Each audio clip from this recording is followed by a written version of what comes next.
They call it Beaver Arena. You see the Red Wings Beaver in front of us. Hey, claw machines? What's going on there? Whoa, trying to get the duck. Oh, Derek, man, it failed. Well, I try the next time. Let's see how that goes. And does it work? Oh, and no. Hey, at least you got closer than me, Devin. Live from Buffalo Wild Wings Arena, it's the Central Michigan Chippewas and Oakland University Golden Grizzlies in this ACHA matchup.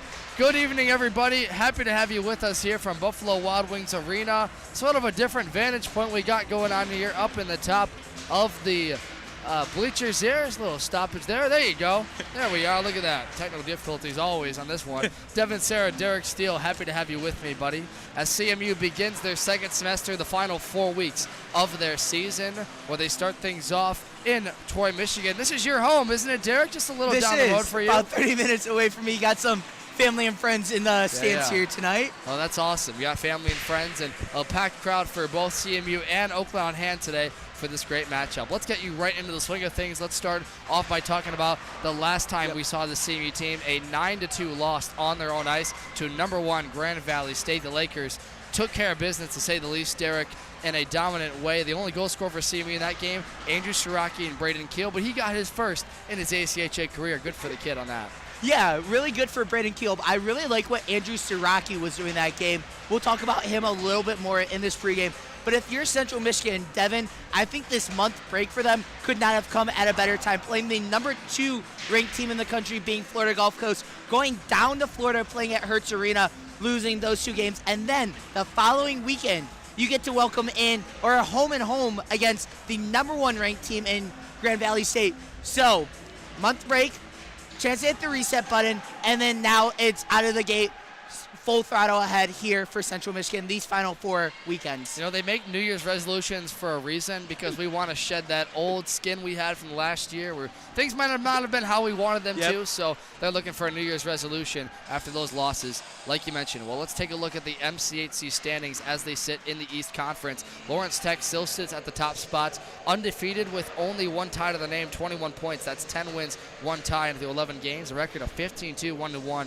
The Blue Devils continue to be a top 5 team and show their might. Meanwhile, Oakland University jumped all the way from 4th to 2nd this past week as they took down U of M Flint and Saginaw Valley in overtime last week. A big one we'll talk about in the pregame and more. So they sit with 5 wins, 2 losses, and 1 tie to their name, 11 points. Saginaw Valley slots in then at the 3rd spot. 4 wins to their name, 1 tie, and 1 overtime loss in their regard. Central Michigan slots in right there at the number 4. 3 wins, 2 losses, 2 in overtime, and 1 tie, good enough for 9 points. Adrian College at the 5 spot, 3 wins, 7 losses through 10 games.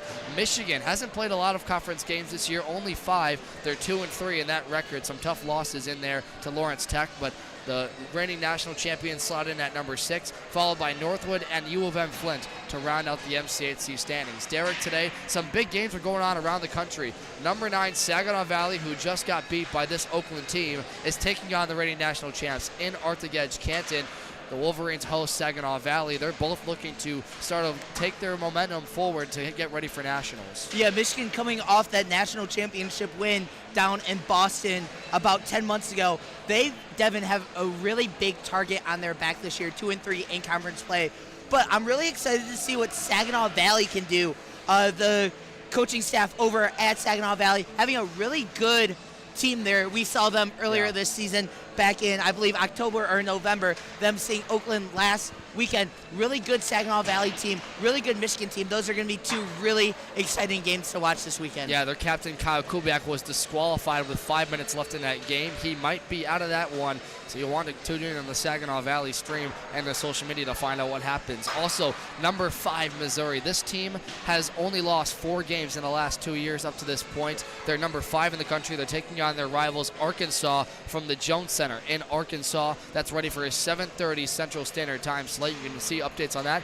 Arkansas has a live stream on their video, so go to Arkansas Hockey on YouTube to look up that stream. Finally, number 8 Calvin visits their crosstown rivals Grand Valley State, number 8 at number 1 from Griffs Georgetown, 7:30 p.m. The Lakers seem like they're unstoppable at this point, at least from our vantage point, but Calvin is one of the only teams this year to beat their rival Hope, along with Oakland University, so they've got something to master there.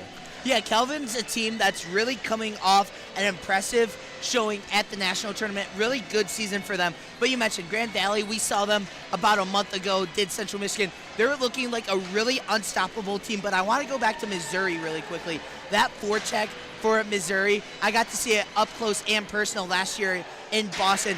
Really good forecheck, so I'm really looking forward to that Missouri-Arkansas game. Both teams coming off national tournament bursts in Boston, trying to make it back to St. Louis in about 2 months' time. Yeah, Missouri was the sweetheart of that tournament. They got bounced by playing Hope, but they're looking for a back-to-back trip to nationals and being one of the only teams ever to knock off the MCHC teams in the national tournament. We're going to step aside for now and bring you back with the rest of our pregame show. Don't go anywhere. This is CMU versus Oakland live on CCHN.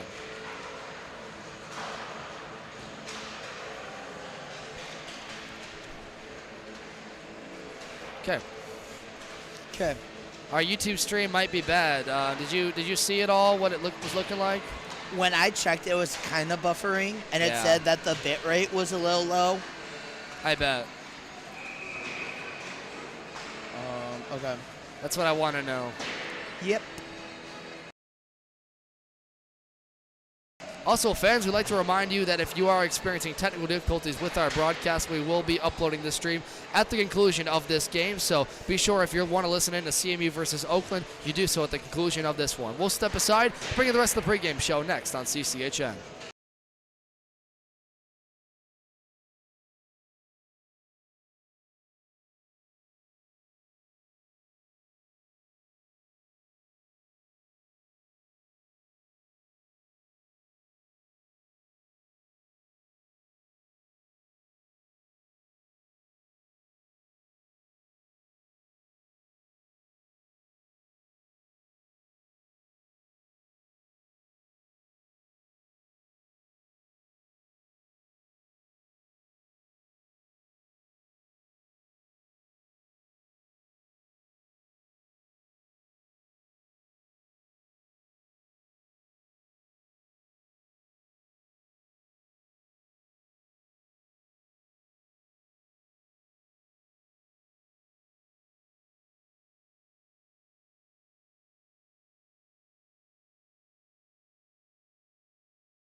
We're back here for the pregame show presented by SeamanIceHockey.com. Sorry about that one, folks. Remember, our stream is buffering tonight, so if we continue with these problems during the pregame, we will end our stream and upload this game for you right away at the conclusion of this event. Well, let's get started with our discussion. Derek, are the two teams on the ice today. Central Michigan visiting Oakland University. CMU with a record of 6-9, 2-1, 21 points. They have 3 wins in the conference, and they sit 4th right now. But we talked about their goal scoring woes continuing on from last year. 31-5. They were outscored in their last 4 games before the Gulf Coast and Grand Valley. Their only 5 goal scorers came from Nathan Bottles, Campbell, Connor Beamish, Andrew Siraki, and Field. And this is the first of 4 weekends remaining in the season. This one starts in Oakland. They're desperately looking for anything to try and turn around what has been a struggling effort. Yeah, talking to head coach Brennan Martin today, he talked about this. Like, there's a lot that can happen across the country. We talked about Mizzou and Arkansas playing in the first portion of our pregame show. So Central Michigan, one big thing for them is to continue worrying about yourself. Don't start looking at rankings quite yet. Just worry about playing your games and winning games, and let the rankings happen and fall where they were. We saw last year when in the final rankings they were 17th in the country, and it was Creighton who had to drop out, so Central Michigan took that 16th seed and got their chance to go to Boston. So who knows what can happen here the rest of the way. Looking at the MCHC once again is a powerhouse, having Lawrence Tech, Oakland, Saginaw Valley, and then Central Michigan. So for CMU, it all starts tonight. It's a sprint to that finish line and to try and get their bid to St. Louis. Well, on the other side of things, one team that's looking a lot better in their boat to nationals is Oakland University. 15 wins, 5 losses, 2 overtime losses, and 2 ties throughout the season. They sit second in the conference, jumping Saginaw Valley after beating them in overtime last week. They've played back-to-back overtime games, and get this, 7 on the year for this team. That's the most of any MCHC group this entire year, and one of the most in the entire ACHA Division III. But they have 3 wins in their last 4 games against the likes of U of M Flint, sweeping them last week, and then Saginaw Valley tying and winning in overtime. Their best win this year is against number 4 Hope, 8-3, and this Golden Grizzlies team, after taking some tough losses to Lawrence Tech and the likes of Michigan State, that bodes well for them and why they sit at number 11. Yeah, Oakland's a team that you really can't take lightly. I think they're one of the more surprised teams in the MCHC. We talked about them currently sitting in second place, only behind Lawrence Tech. So this is a team Central Michigan has to come in ready to play, and you have to play a full 60 minutes, Devin. We've talked about the overtime games this year for Oakland. They have the ability, if it goes into that overtime period, to be able to finish you.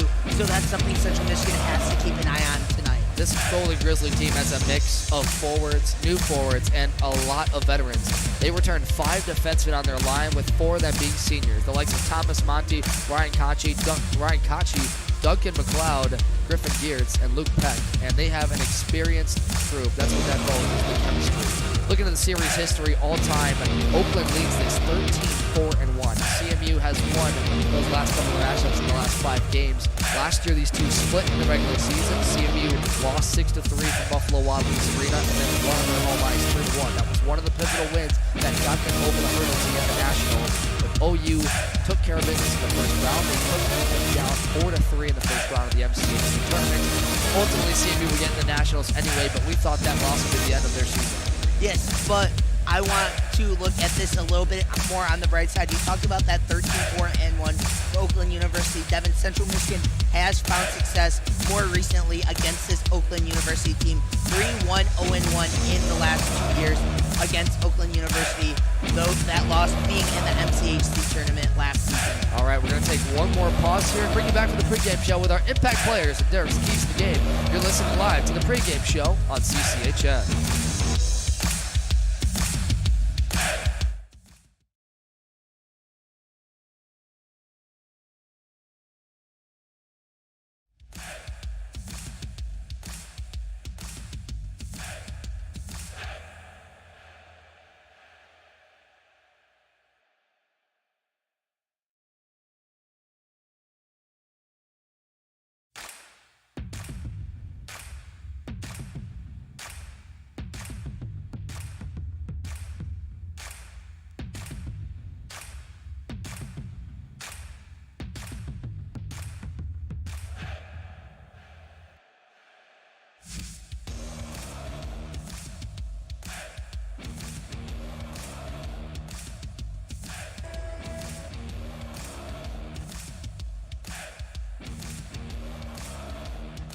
We're back with the pregame show live here on CCHN. Devin Serra alongside my partner Derek Steele and Derek, these two teams on the ice, CMU and Oakland, we got some impact players to get to. Starting with CMU's side, who are you looking for as your two players? Yeah, the first player I got, Devin, is Connor Beamish, 17 game played, 1 goal, 7 assists for 8 points.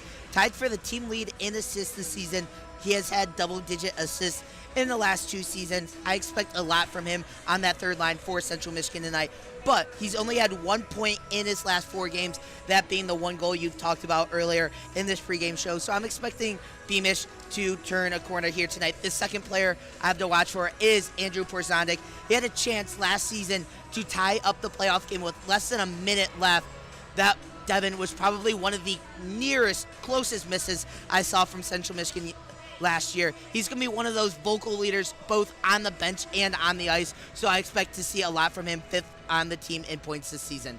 Andrew Porzondik has struggled to score a lot this year. They need him in this lineup. When we get to the scratches in a moment, that will be important. Who are you looking at the Oakland side? For Oakland University, the first one I have to go with Shane Arbor, 20 games played, 6 goals, 12 assists for 18 points for him. Devin, he found fire against Central Michigan last year. 3 goals, 2 assists in the regular season. All 3 goals came in the first game, 6-3 victory for Oakland University right here. All 3 goals were on the power play. Had 1 goal in the tournament, also a power play goal. I really like the quote you had in the post-game show last season. He can slither past CMU defenders at will. They want to see him do that once again tonight. The second player I have is Evan Chippa. 23 games, 11 goals, 11 assists for 22 points.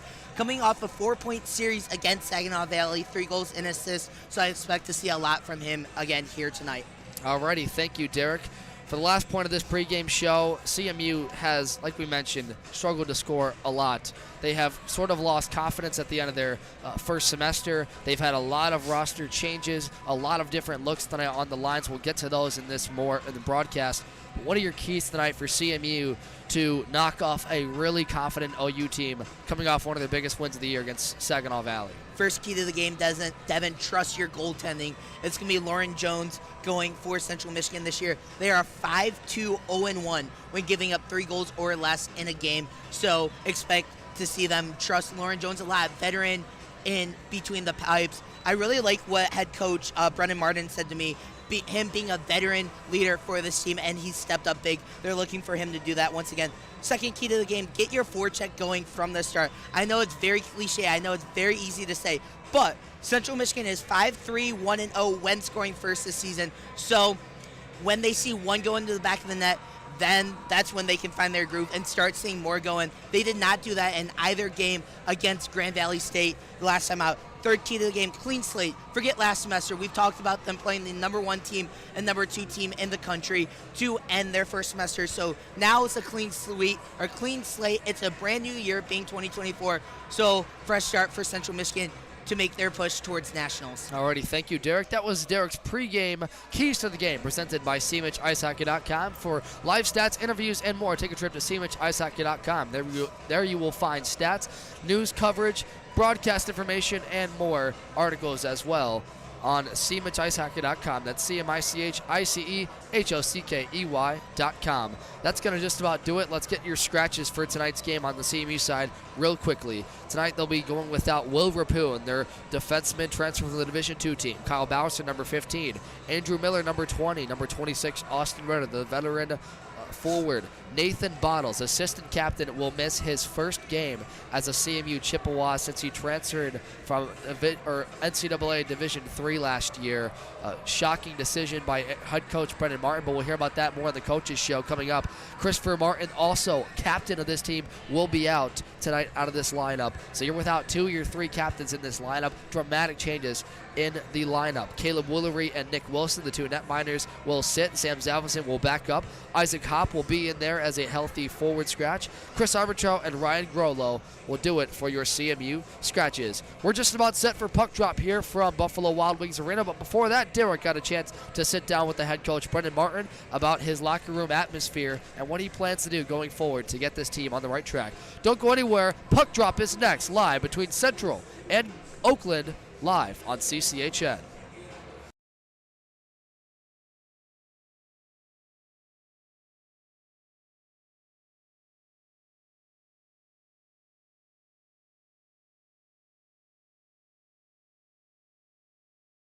I'm Derek Steele here with The Coaches Show, sitting alongside Men's Division III head coach Brendan Martin. Coach, not a way you wanted to end first semester with being swept by Florida Gulf Coast and Grand Valley. How do you bounce back from 4 tough losses like that? I think you just got to keep going. It was a good break for them to have, and a lot of guys, they all did the right things over break. And so, the first couple weeks of practice, there was a lot of talks that we had, and we met before the end of break just to kind of go over what we thought we were doing and what we could do better. So we've made some adjustments this semester. They have a really good team. We didn't see nearly their best hockey yet. So I'm hoping that we can see it tonight. They're all energized. They got a new attitude to them, so it should be fun.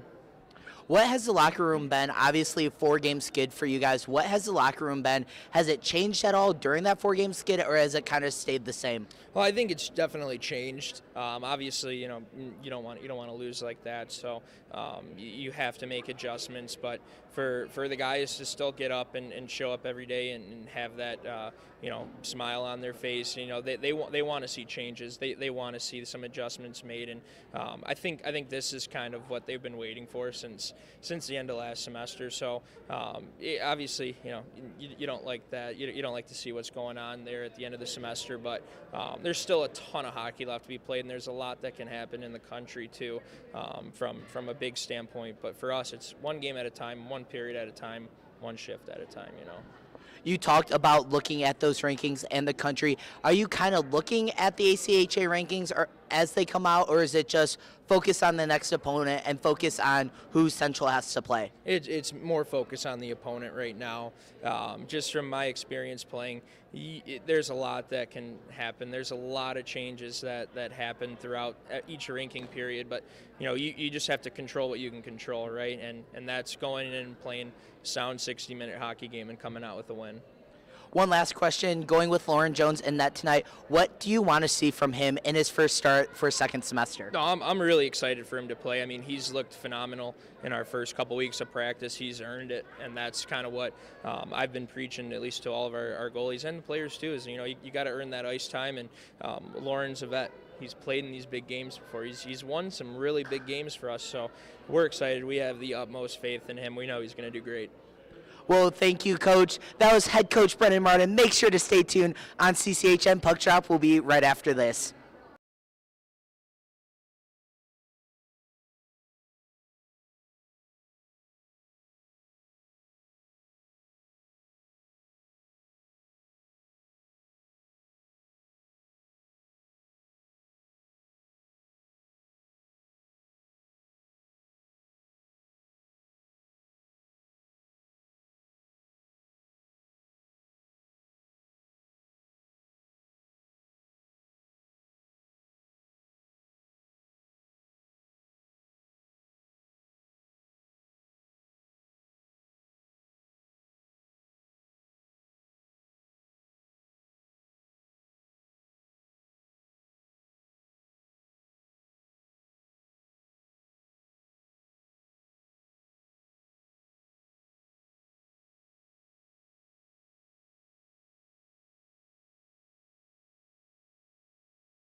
Starting that minders for tonight's game. First for the visiting Central Michigan Chippewas. They're going to turn to 33 Lauren Jones out of Fenton, Michigan. In 2 games played, a 379 goals against average, 806 save percentage, 1-0-0-1 record. The hometown Oakland Golden Grizzlies are going to turn to 35 Tate Pottinger, the junior out of Grand Rapids, Michigan. In 11th game played, he has a 7-3-0-1 record, 35 goals allowed, 329 goals against average, and a 906 save percentage.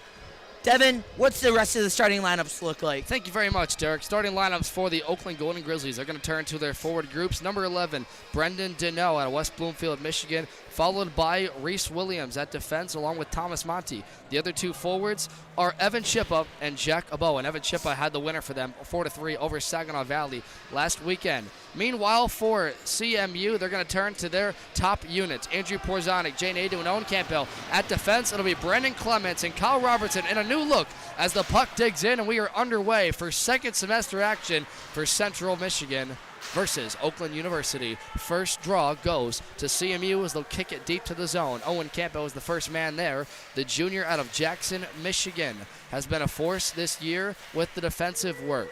7 goals, 4 assists. CMU tries to defend out of their own end. Campbell tries to work it up the left wing. Andrew Porzonik is the first one there. He's going to chase in after it. It's going to be picked up first time by the Golden Grizzlies and cleared out of the zone. That was Evan Chippa getting in the lane there. Meanwhile, CMU tries to manage their lines. First changes on the ice. Out comes the second unit. This is also a new group. Brandon Schultz, Connor Morgan, and Jace Johnson. The only time we've seen this group was Schultz and Morgan on the line earlier this year in their 2-1 victory over Notre Dame. First minute almost gone here from Buffalo Wild Wings Arena. Devin Sarah and Derek Steele live for you.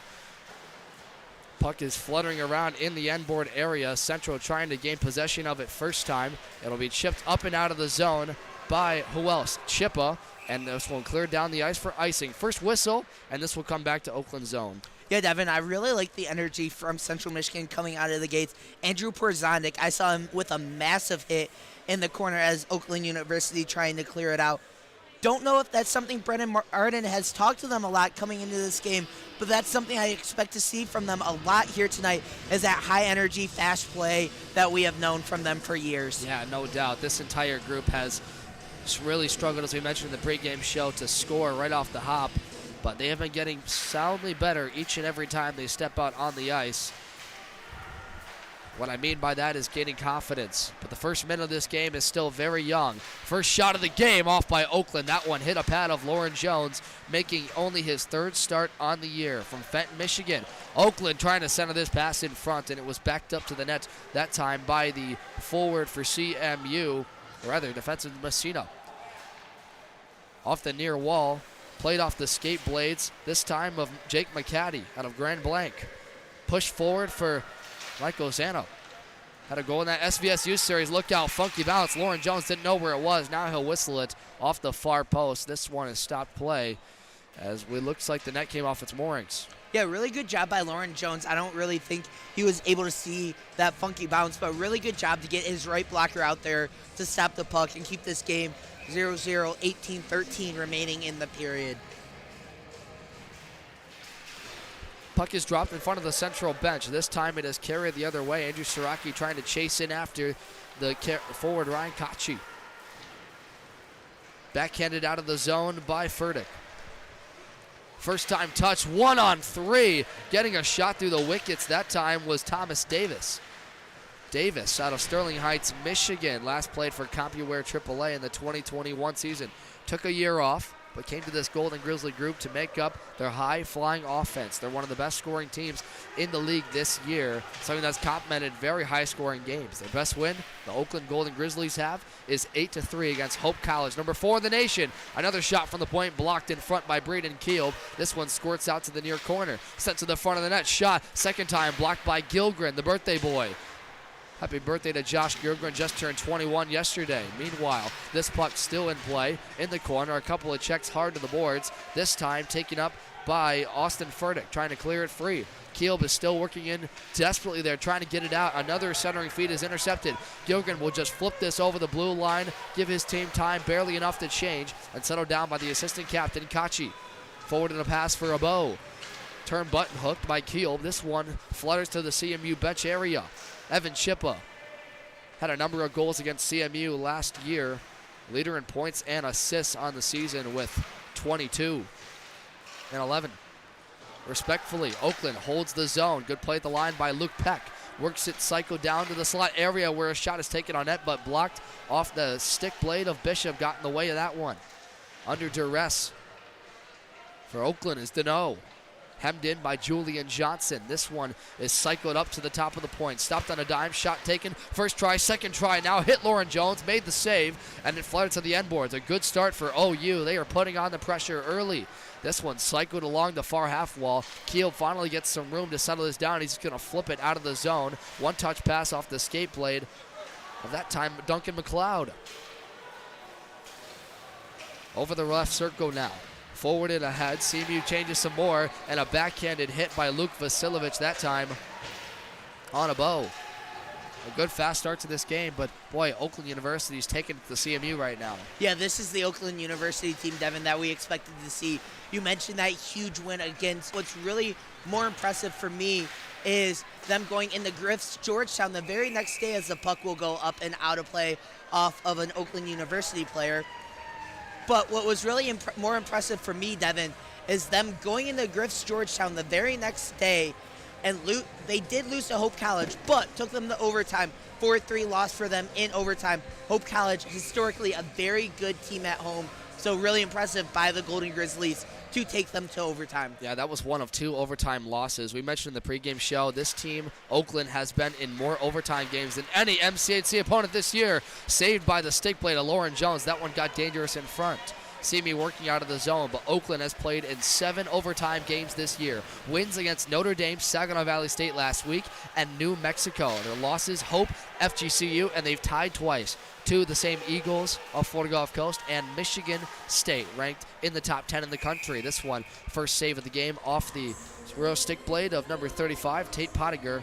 Saved 42 on 45 shots in their 3-3 tie with Saginaw on this ice last week. He's been a busy guy, but this Saginaw team has been cycling 4 netminders all year. They have 3 dressed tonight with the likes of Caleb Godlewski and Evan Hayes. And Hayes, most notably, saved 38 of 41 in their overtime win against Saginaw. So Pottinger in net. CMU trying to get to work on the offense. It's picked up and flipped out of the zone. First time by Sharp. Something I've noticed from Central Michigan here tonight in their limited offensive zone time is they're just trying to flutter shots on the Pottinger. We really haven't seen them do this a lot lately. Central Michigan trying to find something to get past the junior netminder for Oakland University. Fast pace of this game, not a lot of stoppage. It's been all puck possession to OU to start. Still 0-0. Central has been hemmed in their zone for a while in this period. It's Jace Johnson, the youngin' out of Riverview. And that's exactly what I was talking about. Really great job by Johnson. Didn't get the puck cleanly on his stick, but still able to get a little bit of a shot off on Pottinger. He's getting into the zone. CMU's fourth line. A new look for this group. Jake Bishop backhanded in front of Siraki. Still flutters around. Gilgren tried to catch up on the near post, and CMU just could not get it under the state blade. So Oakland clears the zone, gives themselves some time to change. This new group with Vasilovic, Johnson, and Bishop, one we haven't seen all year.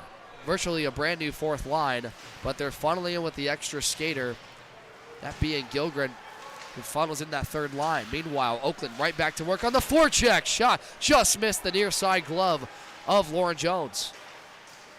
Trying to stick this one out of the mid-air is Connor Beamish. 1-on-4, moves into the zone, and Pottinger finds it in his glove to settle things down. 13-18 to go in the first period.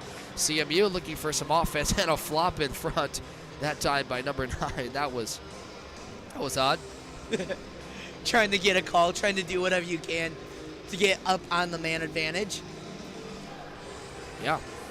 So Julian Johnson out of the far circle will dig in against Matt Fanuff.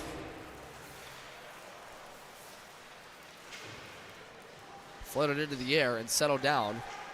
First getting there is Sam Camara out of Orchard Lake St. Mary's.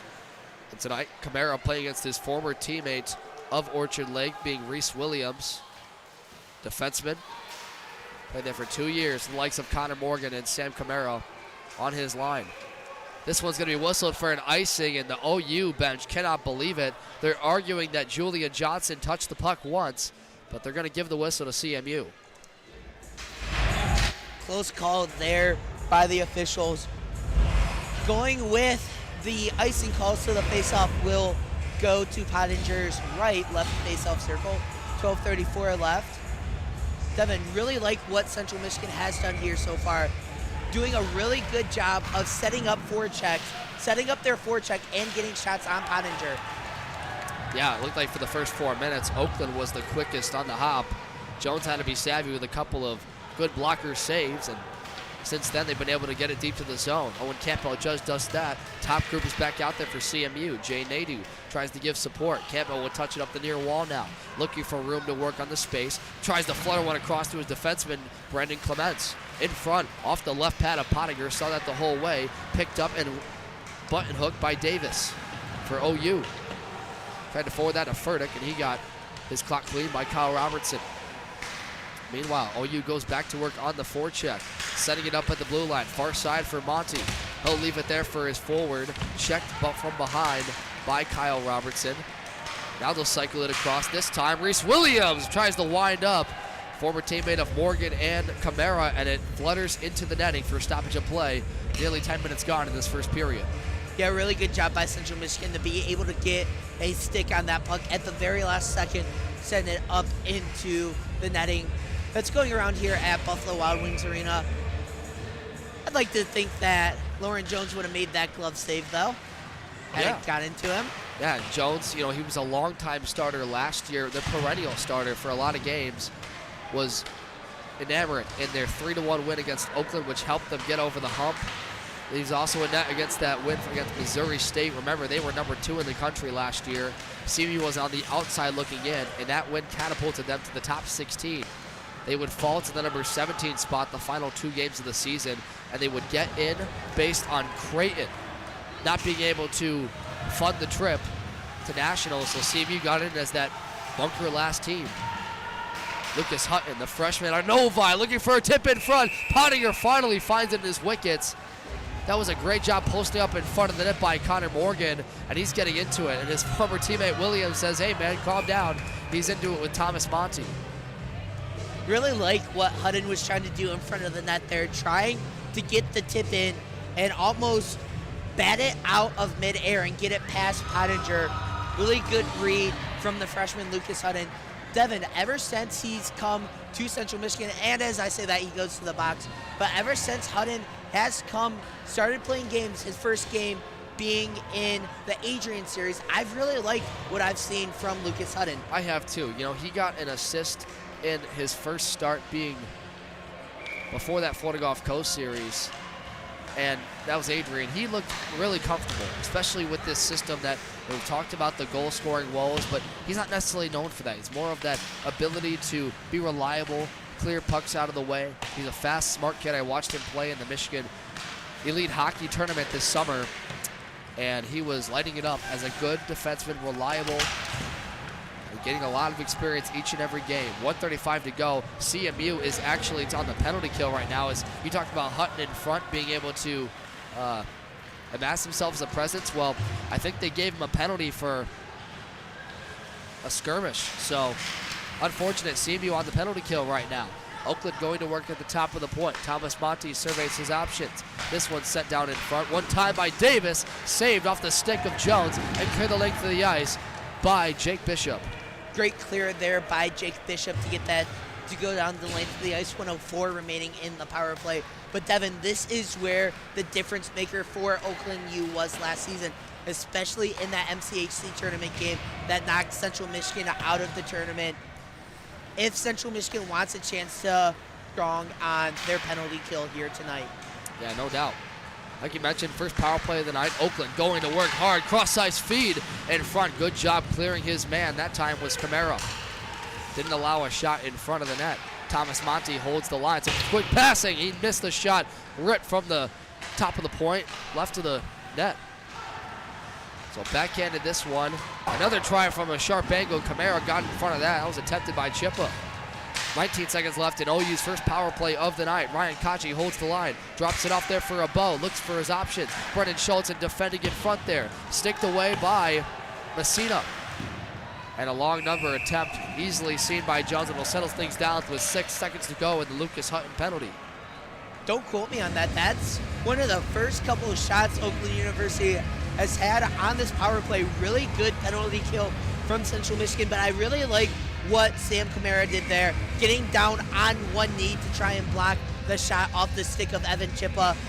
Chippa sent it wide of the night because of the presence of Kamara. Solid win by Jay Nadeau. Got the puck back to his defenseman where he cleared the length of the ice. Pottinger came way out of the net to play it, kind of dangerously. Power play is over, but their onslaught is not. OU back into the zone. This one is touched by Brendan Clements. Hard check in front of the PA stand by Owen Campbell. Clean the clock of Owen Storbeck. St. Clair Shores. Angie Porzondek. Forwards a pass for Jay Nadeau. Top line. Oh, poke check on that one by Storbeck getting back. Near side attempt. Played off of the feet of Pottinger that time. To center ice. Trying to settle things down is Brody Plant. Left it there for Kachi. Forwarded one through the wickets of his man McCaddy. And this one, fans wanting an icing, they're not going to get one. Brandon Clements will touch it out of his own far corner. Here's Beamish. Long attempt. Campbell missed him, but it was touched up at the red line, so no icing for OU. 7:56 to go, first period. Devin Serra, Derek Steele. First game of the second semester, 4 weekends left for this CMU team. Trying to snap a 4-game losing skid against one of the best, number 11 in the country, OU. Out of the attacking zone, McCaddy, the speedster. Forwards this one, up the wall, intended for McLeod, and it missed him. Some back and forth action between these teams. Robertson plays this one up the far glass, and it will go up and out into the bench. OU jokingly calls for a delay of game, but it'll just call as a whistle and a face-off. So 7:30 to go. And Derek, we mentioned the lack of scoring. 5 goals in the last 4 games CMU has, but just equally, they've been defending pretty well in this one. Yeah, their back check, Devin, has been as good as advertised here tonight. I really like what their defenseman has been doing, and it all starts with that first line of Kyle Robertson and Brandon Clements. Great job by those two. And then it just trickles down the roster. Effort is going to trickle down, and we've seen it here tonight for Central Michigan. Well, the guys on the ice right now, Kamara and Keel. Kamara sent a shot on net to Pottinger. That was easily seen, but this is a new look. Braden Keel has played most of the year with sophomore Brandon Clements, the 2 sophomores, with Kamara, who's had a kind of an in-and-out role, has mostly seen time with likes of Messina, sometimes Robertson, but Kamara is reliable as they come, and he's gotten in the poke check. He's gotten in the passing lanes, the shooting lanes, and blocked stuff. One of the most reliable sophomores on this team, one of the most reliable players. Right now we sit at a stalemate. 6:54 to go in this first period. Luke Vasilovich up the near wall. Checked his man from behind. Verdict. Held by Keel. Intended for Vasilovich. Intercepted by Monty. They'll carry it into the zone. Here's Reese Williams with a shot from the far circle. That one missed the right post. Kamara tries to find some room to work out. Needs help with Bishop. Under duress. This time, by McCaddy. Now a one-time blast. That one hit a stick in front. Dangerous bounce. Davis cleared that one far post. Up to the point for Thomas Monty. Monty will try to find some room to work. Power play is over. It does say that. Thank you, Sam. Sam Tomachinsky, our assistant tonight. Thank you for that, Sam. Not always perfect here, fans. So, no, that was not a 7-minute power play, if you were wondering. Face-off will come as we actually have a delayed penalty coming up here on CMU. So just as I turn that graphic off, they're going to have to go back. It's going to be on Julian Johnson. The cross-check. And that's something we've seen from Central Michigan a lot lately, is them taking penalties. If you want a chance in this game, Devin, you don't want to give Oakland University easy opportunities like this. Let's see if they can bunker down on the penalty kill for the second time here one tonight. Of the most penalized teams in the nation as well, CMU is. They rank top 10 in the ACHA Division III in that regard. Right now, back to the penalty kill. Held off the first one. OU 0 for 1 on the night. Looking to cycle. Brandon Clements not going to allow that to happen easily. He pushes his man up the far wall, intended the slot area. Great poke check by Brendan Schultz, and they're going to go off for a quick change. Yeah, Kills off 30 seconds. Great poke check there by Schultz, being able to send the puck the length of the ice. And also what it's able to do is get fresh bodies on the ice for Central Michigan.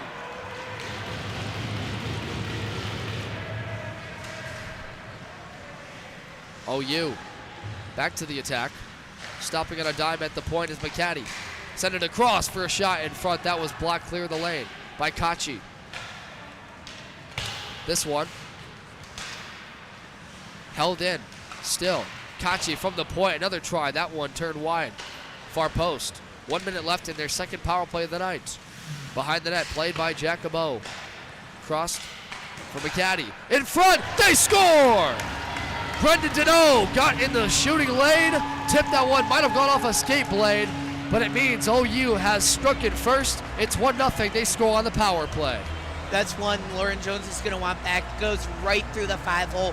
What a shot there by Deneau for Oakland University, though. The leading point scorer for Oakland University, getting yet another one here to his name. 1-0 Oakland University lead. Well, that looked like McCaddy was going to be the intended man in front there, but you said it. He got in front. Deneau did a great job for his team-leading 17th goal on the season. We mentioned on the power play that CMU allowing another one. Boy, they allowed a lot of power play goals to Grand Valley State last month. We're in the second semester here. But the score reads 1-0 OU. As CMU has to go back to work. And Devin, if you're Central Michigan, this is a familiar spot for you playing down 1-0. You don't want to be in this situation, but they have seen themselves here a lot. It's not time to hit the panic button yet, but you need to be able to start establishing zone time. Huge face-off here for Central Michigan. Let's see if they can win this. It'll be Jay Nadeau to take it. Won it over Brody Plant. Tried to get it back to the point for Hutton, who cycled it down low. First touched by Oakland, and this one shot flooded from the point, skirted wide as CMU was trying to tip it in front. Now Porzande, his own fire. That one rebounded wide. Now another try by Messina, and OU with a quick pace got across to block that shot. By Porzande, had a 2x4 to look at there. Here come the Grizzlies the other way. Reese Williams over the line. One-on-one through the wickets of three players. That one cycled to the far half wall where it's touched by Chippewa left there for a slot attempt. Blocked in front by Connor Beamish. And Jay Nadeau will go off for a change. But just as much as we credited CMU's defensive work, OU's had a lot of good cycles across, finding the dangerous area. And Lauren Jones has had been savvy. 1-0. OU leads on the only power play goal scored by Brendan Deneau, his 17th of the year. Keel tries to send one in deeply here. Look out, cherry picking OU player coming in for the zone. Forwarded ahead. Trying to get that one to Sharp. How far into the ice? Another blast from the point, blocked in front by Beamish. They'll say it was clear. Intended a forward pass for Siraki. This one stopped in the far post. On the near corner. Off the glass. Central back in to change after it. On the ice will come the second line. Schultz and Jace Johnson. Jace still looking for his first goal as a Chippewa. The freshman of Brownstown, Michigan. 4 games this year. Has an assist, but he's known for that goal-scoring ability. Had the most goals in MHSAA hockey last year, Michigan high school hockey. And a race for the puck. Braden Keel got there first. Had to block her away the body that time of the streaky man, Michael Santo. Holy smokes, Devin. Is this Oakland University team fast? Central Michigan doing all they can to keep up with the Johnson enters the zone. Johnson in deep. Helped out by Robertson. Played up the glass by Furtick. And that one's going to come back for a whistle. 1:55 to go in this first period. And as much as you would like to admit that they've generated good chances, a lot of them have been blocked in front. CMU, I'm talking about shooting. And right now they've done everything to get all 4 lines involved. So far, haven't taken a penalty for too many men. But 2 in this game for Lucas Hutton and most recently Julian Johnson for a cross check. You have to keep up with the physicality and speed of this OU team. They fly. 15 wins on the year, number 11 in the country. Not only do you have to keep up with Up them. in the points, sorry. Derek, shot there from Braden Keel. Looked different. And that one, the whistle coming. Oh my! Bishop turned around on the shot. The whistle came late as the net was off its moorings. Bishop can't believe that. What a feed that was by Clements. Put it on net. The blocker save came to the far corner, and Bishop was the one in front, and the referee whistled it early. What does Central Michigan have to do to buy a goal, Devin? That's tough. When you're snake bitten, you're snake bitten. This Central Michigan team, they're doing all they can to buy a goal right now. I don't even think that was snake bit, Derek. That was just an error on. I wouldn't even say an error. The net was off its mooring. I do understand the relation, but that's a live play going on, and it took them a while to notice that. It's the right call, but a tough one for CMU. Brendan Martin, head coach, his second year interim last year, and his first full year wanting an explanation. But if you're Central Michigan, you finally found what you need to do to pit one past Pottinger. What a find it was by Brandon Clements to be able to find the man down low. Great face-off win by Central Michigan, but you found what you need to do. Pepper shots on Pottinger, and you'll eventually be able to pit one in. Yeah, and Clements, again, persistent. A strong defenseman, doesn't score a whole lot, but he's a reliable source for them. Meanwhile, the other way, oh my, icing. That was Thomas Davis getting in for OU. Won the trapezoid race, and they called icing while Clements was behind. So just as much as they gave a lucky break to OU, they give CMU one right back. That'll reset time. 1:12 to go in this first period. 1-0. A lot of confusion. This crew trying to get it together. 4-man crew here from Troy, Michigan. We'll dig in at center ice. And you know what they're going to do because of that? They're going to put it at center ice because they wrongfully whistled an icing there. So exactly 1 minute to go. Robertson trying to back his man into the end boards. That was Evan Chippewas. Send it across for his man looking for a centering feed off the skate blade of Robertson. Back up to the top of the left circle. This one is cycled down low again. Central tries to chip it out. They can't do it. It's Michael Sand up at the point. Now Porzanic gets to it. Breakaway attempt nearly for Campbell. Too far for him. 42 seconds left. Just waiting for his teammates to catch up. And he allowed OU to work him over. It's still loose in the slot. Now it's picked up and flooded by McCaddy up the glass. Finds a man in Davis. 20 seconds, rather 30 left. This one off the near post. And Jones has gloved it down for a late whistle. Oh my. Campbell looked like he was going to have a near breakaway attempt off of Porzanic's feet, and he stopped skating. Presumably, puck was too far into the far zone, but it allowed OU to win it 3-on-1 bodies and chipped up the glass for McCaddy, who had himself a good chance.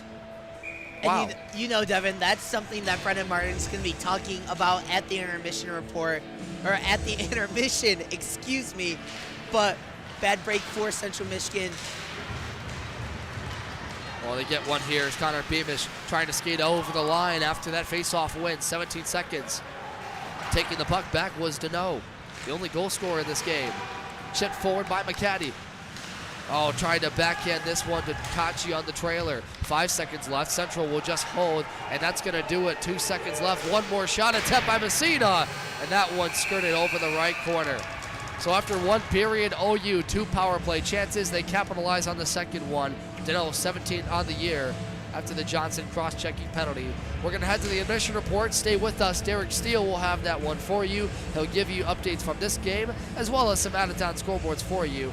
Don't go anywhere. You're listening to CMU and OU right here on CCHN.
Derek Steele back here with you for the first intermission report. 1-0 Oakland University lead over Central Michigan. Deneau with the only goal for Oakland University, that being on the power play. It was a Julian Johnson cross-check that put Oakland University on their second power play of the night. Deneau sneaking one right pass through the wickets of goalie Lauren Jones to give Oakland University the 1-0 lead. But Central Michigan finding some opportunities late in the period as Brandon Clements just throwing a shot on net, trying to get it past Pottinger. It was able to get past Pottinger, but the referees whistled it dead. It was waved off, 1-0 still because the net came off its moorings. So 1-0 is the score here. Only 2 penalties so far in this period have been 2 Central Michigan penalties. Taking a quick look at the out-of-town scoreboard, Men's Division II is off this weekend. They will start a 4-game series against Northern Michigan next weekend, that being right at Martin Ice Arena on January 26th. John Gervasi will have that on Black Dog Hockey for you. The Women's Division II team is currently in action against Aurora University, that being from Illinois. There is no broadcast there tonight. Actually, they will be going in about an hour, puck drop for that game. 10:05 p.m. Eastern Time, no broadcast for that 5:25 p.m. puck drop. Make sure to tune in to their social media for score updates on that. Looking around the MCHC, Devin took you around there, but number 9, Saginaw Valley, is traveling to Michigan to play number 10, the Michigan Wolverines, defending national champions. Calvin and Grandalley dropped about 2 hours ago, that being over at Grandalley. U of M Flint and Adrian will dropped about an hour ago, and Hope is playing out in Nebraska. 7:30 puck drop. Taking a look around other Division III games, if my page will turn. There we go. The page finally turned for us. Missouri and Arkansas, that being a 7:30 p.m. Central Time, 8:30 p.m. game Eastern Zone Time. So that game is about half an hour underway. And number 15 Notre Dame taking on number 2 Florida Gulf Coast. That game dropped back at 6 p.m. Taking a look at Central Michigan's out-of-town scoreboard, Toledo is in town to play the Chippewas in men's basketball. That tipped off at 7 p.m. It is on CBS Sports Network, one nationally televised game for Central Michigan. And then gymnastics is at Eastern Michigan here for a 6 p.m. start over in Ypsilanti. Well, 20 minutes is off the board. 40 minutes to go. Oakland University leading Central Michigan 1-0. Devin Sarah will be back with you after this with the second period here on CCHN, your home for Chippewa hockey.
We're back with you inside Buffalo Wild Wings Arena. The score 1-0 in favor of the home team, Oakland University. Brendan Deneau had the only goal in that period, his 17th of the year, on a tip shot in front intended by Jake McCaddy. Power play goal.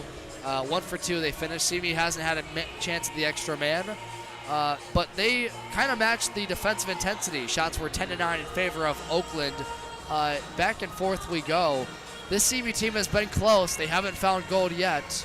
How do you assess their play through 20 minutes? Yeah, I really like what Central Michigan has done. And Devin, you mentioned it, especially on the defensive end. I really like how they're getting down and blocking shots, doing all of the dirty work. Really good job for Brendan Martin and company through the 20 minutes. Now, if they can find the back of the net and put one past Pottinger, now that would be especially nice to tie this game up at 1 apiece. Oh, that's the name of the game in this one. We get underway. Central Michigan left to right in their maroon and gold sweaters, the maroon and block lettering CMU. Oakland in their white and black, a really nice uniform. I really like what OU brought out this year with the golds. So CMU goes to the attack. Shot from the point, blocked in front first time. Getting there was Tommy Davis out of Sterling Heights, Michigan. This one attacked to the point by Kyle Robertson. Turnaround shot. Pottinger had to be savvy with the left pad. It skirts to the near corner. Picked up here by Porzondik. And you know, we talked a lot about momentum. Oh, look out. That one went off the post there. Getting in front was Davis with a near shot. You heard the building erupted. A sigh of relief for CMU and excitement. Wow. So close. Kyle Robertson has to button hook after that scare. Owen Campbell will chase after Reese Williams. McCaddy over the line, waits for his options, tried to center one in front, streaking down memory lane was Austin Furtick. Look out, Brendan Clements took a hard check behind the net, behind the play by Furtick, gets up to his feet, regains his stick. OU gets fresh changes, and they're gonna hem the zone with that. Kachi can't hold it in now. Back to retrieve it is McCaddy, has had a lot of ice time, has not gotten off yet. McCaddy dangles his way to the slot, poke check by Robertson.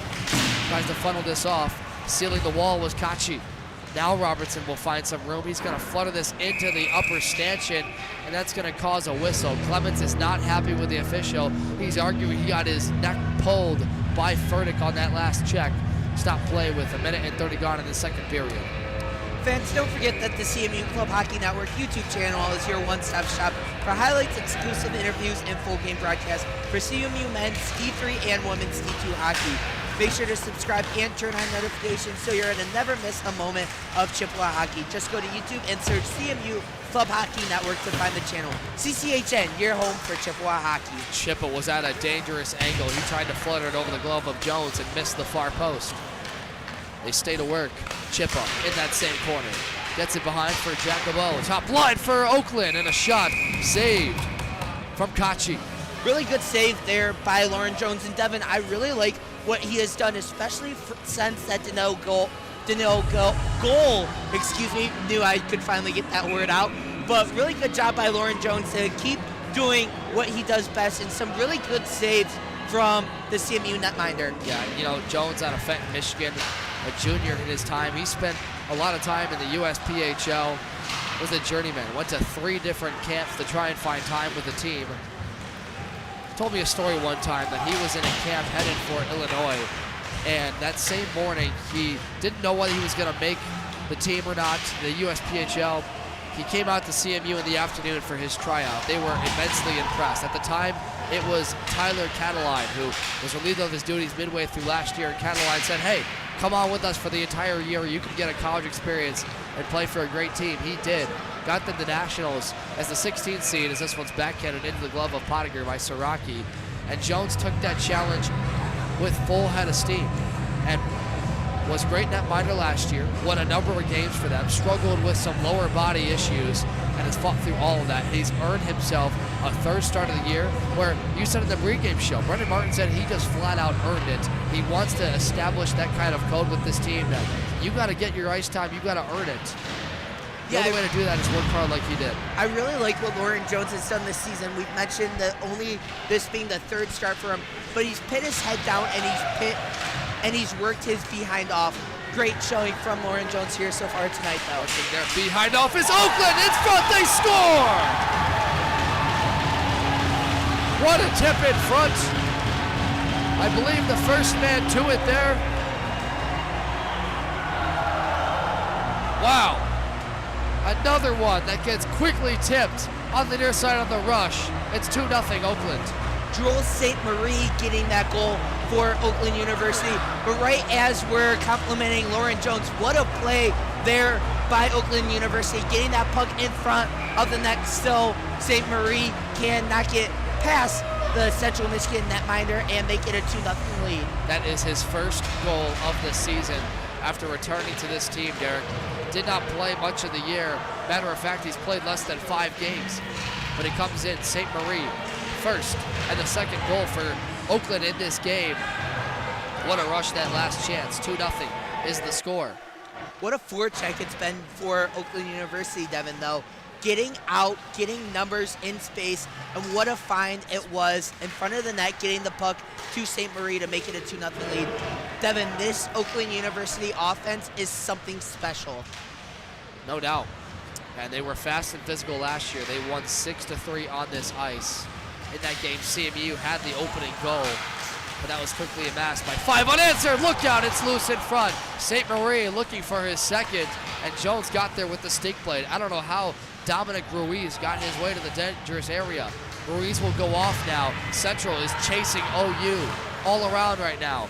Camara is going to find some room to just flutter this up the wing and get it to Campbell. Here's Jace Johnson, tries to backhand his way into the front of the net, looking for his first, and Pottinger stuck with him the whole way. Now another try by Clements in the high slot, and that's gloved down for a whistle. Yeah, I really like going back to Oakland University's forecheck really quickly. I really like what Sam Camara has done on the defensive side. He's put his body on the line time and time again, dove for the puck, somehow got a poke check to the corner. Great job there by Sam Camara. Well, Johnson was the one that got inside with his body, Derek, and he used leverage to try and stuff it far side past Pottinger, and he said no. Now Morgan with a hustle, forwards it for Jace. Not without Brody Plett getting there first to it. He's going to forward this one up the wing. Sharpay tries to get this one in front and glove off the tip skate blade. Jones found that one and stopped everything. 15-17 to go in this second period.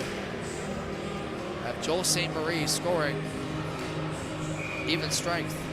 Yeah, if you're Lauren Jones right now, yes, the scoreboard is showing 2-0 in favor of Oakland University, but you still have to keep your head up. You have done a lot of things right for Central Michigan, and there's a lot to be proud of. Granted, 2 shots that he wishes he could have back. Siraki to turn heel. Retrieve it back by Clements. Takes a lick up the boards by Sharp. Monty in hot pursuit. Gilgren to touch it first. Plett intercepted. Pushed out of the play by Clements. Over the stick blade by Gilgren. CMU 2-on-1 chance. Pottinger made the blocker save. In the corner. Beamish trying to work it free. A couple of hard checks. Gilgren gets wrestled down to the ice by Monty. Players fall, get up. Now Vasilovic turns around with a quick shot. Not without getting checked in the face by Monty. And there's going to be a whistle coming up. And I think there's going to be a penalty on CMU. It is. It's Gilgren. Very unfortunate circumstance. I think they're going to send Monty as well. They will. That's going to make this one coincidentals. And Derek will have to wait for the ruling. This could mean a little bit of open ice 4-on-4. As Gilgren and Monty, we called it, went down in the corner. Gilgren got wrestled, took Monty with them. They got him quickly, but not without a couple more pushes and shoves.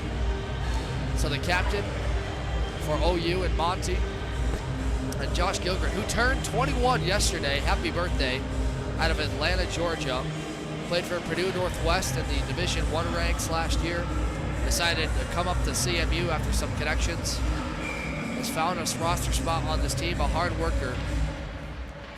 Both players are going to go to the bench for coincidentals. Monty and Gilgren, 4-on-4 for the next 2 minutes with 14-19 to go. Robertson with some open ice. Pottinger found it in the chest protector. And if you're Central Michigan, that's exactly what you want to do, is you want to continue to pepper Pottinger with shots. They've done that really well here tonight, Devin. If you just keep hitting shots on net, finally or eventually you're going to find one to go past Pottinger. So 4-on-4. It's Porzondek trying to find some room. The feed, he was looking away from the puck. Up come the Grizzlies. Great feed by Davis into the center zone. Porzondek will take possession back. Good clean feed to Robertson. He'll gain zone time. Toe drags wide of the goal. Now up to the point for Campbell. Back to Robertson, near side, and that one blocked off the right shin of Kachi and wide. And we've got a whistle, and they might be assessing a penalty. No. An odd circumstance. I think they're going to look at the net. Yeah, it looks like it. I think they're saying the net came off its The reason there was the horns. pause for us is the linesman back at the blue line whistled to the Oakland bench with a hand up. I thought for a second maybe they were looking at a too many men, 4-on-4. No penalty coming up. We stay here. Looks like Pottinger was resetting that net. That side has come off 3 times in this game already. Pretty common occurrence at this ice barn, Buffalo Wild Wings in Troy. Oh, look out, Stifty move. Good defensive play by CMU to not allow the streaking Davis to get in front. Now it's centered. Schultz takes that passing away in. By the way, that was Messina. Connor Morgan, one-on-one, uses the body, tries to backhand this on net and turn it wide. Camara up at the point, looks for room to snipe it. Morgan gets time to pick it up to Messina. Takes one. Loose in front. Gets there, two it is Schultz. Gets pushed to the trap door. A bow. Trying to funnel it out of the legs. Now another try by Messina, trying to break the scoring drought. And he turned it wide. If only Central Michigan had someone back door there, Devin, it would have been such an easy tip in. Great last 30 seconds by CMU's Connor Morgan, who gloves this one. Pottinger having to keep his edges on a drift. And if you get my drift, Central has really done a good job getting back and forth, but they can't find goal. They just cannot find the back of the net. They've been snake bit, outscored 33-5 in their last 5 games. 2-0 is the score for OU off of Brendan Deneau's power play goal halfway through the first. And most recently, Joel St. Marie, his first, makes this 2-0. Siraki to leave this one in retreat for Robertson, who dumps it. Touched first by Monty. Rather check that, Monty's in the box. Sana was there. Now Monty will go to the bench. Out comes Chippa. Deneau, first goal scorer of the game, a long attempt. And Jones, that one was going wide, but he elected to glove it anyway. 12:03 to go in this second period. And Derek, a lot of line shuffling going on. We've seen mostly out of this game that third and second line. The likes of Connor Morgan, Josh Gilgren touched the puck a lot. We've called Morgan's name a lot. He had a goal in this series last year, the first one, in their 6-3 loss on this ice. He's played well here, albeit a disappointing one last year. And look out, OU at a sharp angle trying to connect one in. That was Deneau. At the point, Monty redirected once, twice, in the wickets of Jones. He's down, and it's still loose in the far corner. Now it's cleared out to the half wall. Monty with another try, and Clements was there. Look out, Campbell trying to take a long stretch pass, and it was too strong for him. Allowed Pottinger to turn it around. Robertson at the point. They flutters to the slot. Monty to take away that shooting lane for Nadu. Nadu got away with a hook right there on Monty. Clements now catches up with a bow. Settle down in CMU zone. Chippa in front, looking for Deneau. Off the skate plate of the opposite 11. And Owen Campbell could have got on a break right there. CMU fans want a slashing call. They're not going to get one. Campbell was the man, first to the puck. Clements gets worked over by Deneau. Comes free to the zone, 11 on 11 with 11 minutes to go in the game. How about that? Make a wish. Clements behind his own net. to work in front, turn the puck over. Jones once, twice, 3 times, and it's up on a play off the skate of St. Marie. Oh my. That one, nobody was in front to clear the lane, and Jones had to take an onslaught of swads to his right pad. I think Lauren Jones' heart rate just went up about 20 or 30 BPM there, Devin. But great job by the veteran netminder to stay calm and keep his pad in place and not let them swat it past his pad. Abo gets pressured down to the ice. Check that, St. Marie falls, loses his helmet, and they're gonna have to use the mouthpiece with that one. St. Marie got pressed to the ice by Robertson on an incidental play. Don't believe they're gonna assess a penalty to Robertson here, but that's really unfortunate for the young kid in St. Marie. So teams will get a chance to change, and rather we got a penalty coming up here on OU. That's on Dominic Ruiz. Oh my. Where was the official call on that one? My eyes deceive me. Hey Reagan, let us know, man. Reagan Cleaves, thanks for pitch hitting tonight, Derek Steele. Tough one. As this one out of the face-off, CMU to their first power play of the night. If you're Central Michigan, golden opportunity to They're claw actually your gonna way. call that, sorry, it's cross-checking on Ruiz. I'm sorry to hear that. Sorry to interrupt you. If you're Central Michigan here, Devin, golden opportunity to get back into this game if you're able to score on the man advantage. You have about a minute and a half. They haven't gotten any zone time yet, though, Devin. Messina, take it out of his zone, back to the end boards. One touch bounce off the board. Taken by Morgan. Surveys his options. Worked it to Johnson. Put some speed into that. Baseball bats it deep to the zone. Johnson trying to turn around this one. Gilgren, wrap around try, doesn't go. Now Messina winds up. That one caught a piece of Pottinger. Connor Morgan to collect it. Look for somewhere in front. Messina back at the point. Cross-ice feed for Johnson. Jace Johnson looking for his first. Sends one in front of the net. That one went off a skate blade. That was Storbeck in front.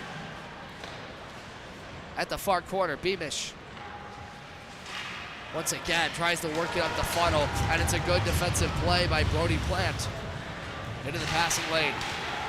Johnson out of his own zone. The young man out of Riverview. 32 on the power play. Morgan one-on-one against his counterpart, 21. And Chippa. Taken over by Kachi. Now centered by Messina. Gains the red line and dumps into the zone, and they're going to say this one went out of play. Wow. So what you thought for a second, look, that time Gilgren tried to wrap around try, funded up to Messina, had a good look in front. That's not the result you want, obviously. You did generate a chance, however. Yeah, Devin, Central Michigan, they've had a number of times where they're just oh so close, haven't been able to capitalize on any opportunities yet, but they have done a lot of things correctly here tonight. Brandon Clements trying to get out of this 2-0 drought. Out of the box comes Ruiz. CMU 0 for 1 on the power play tonight.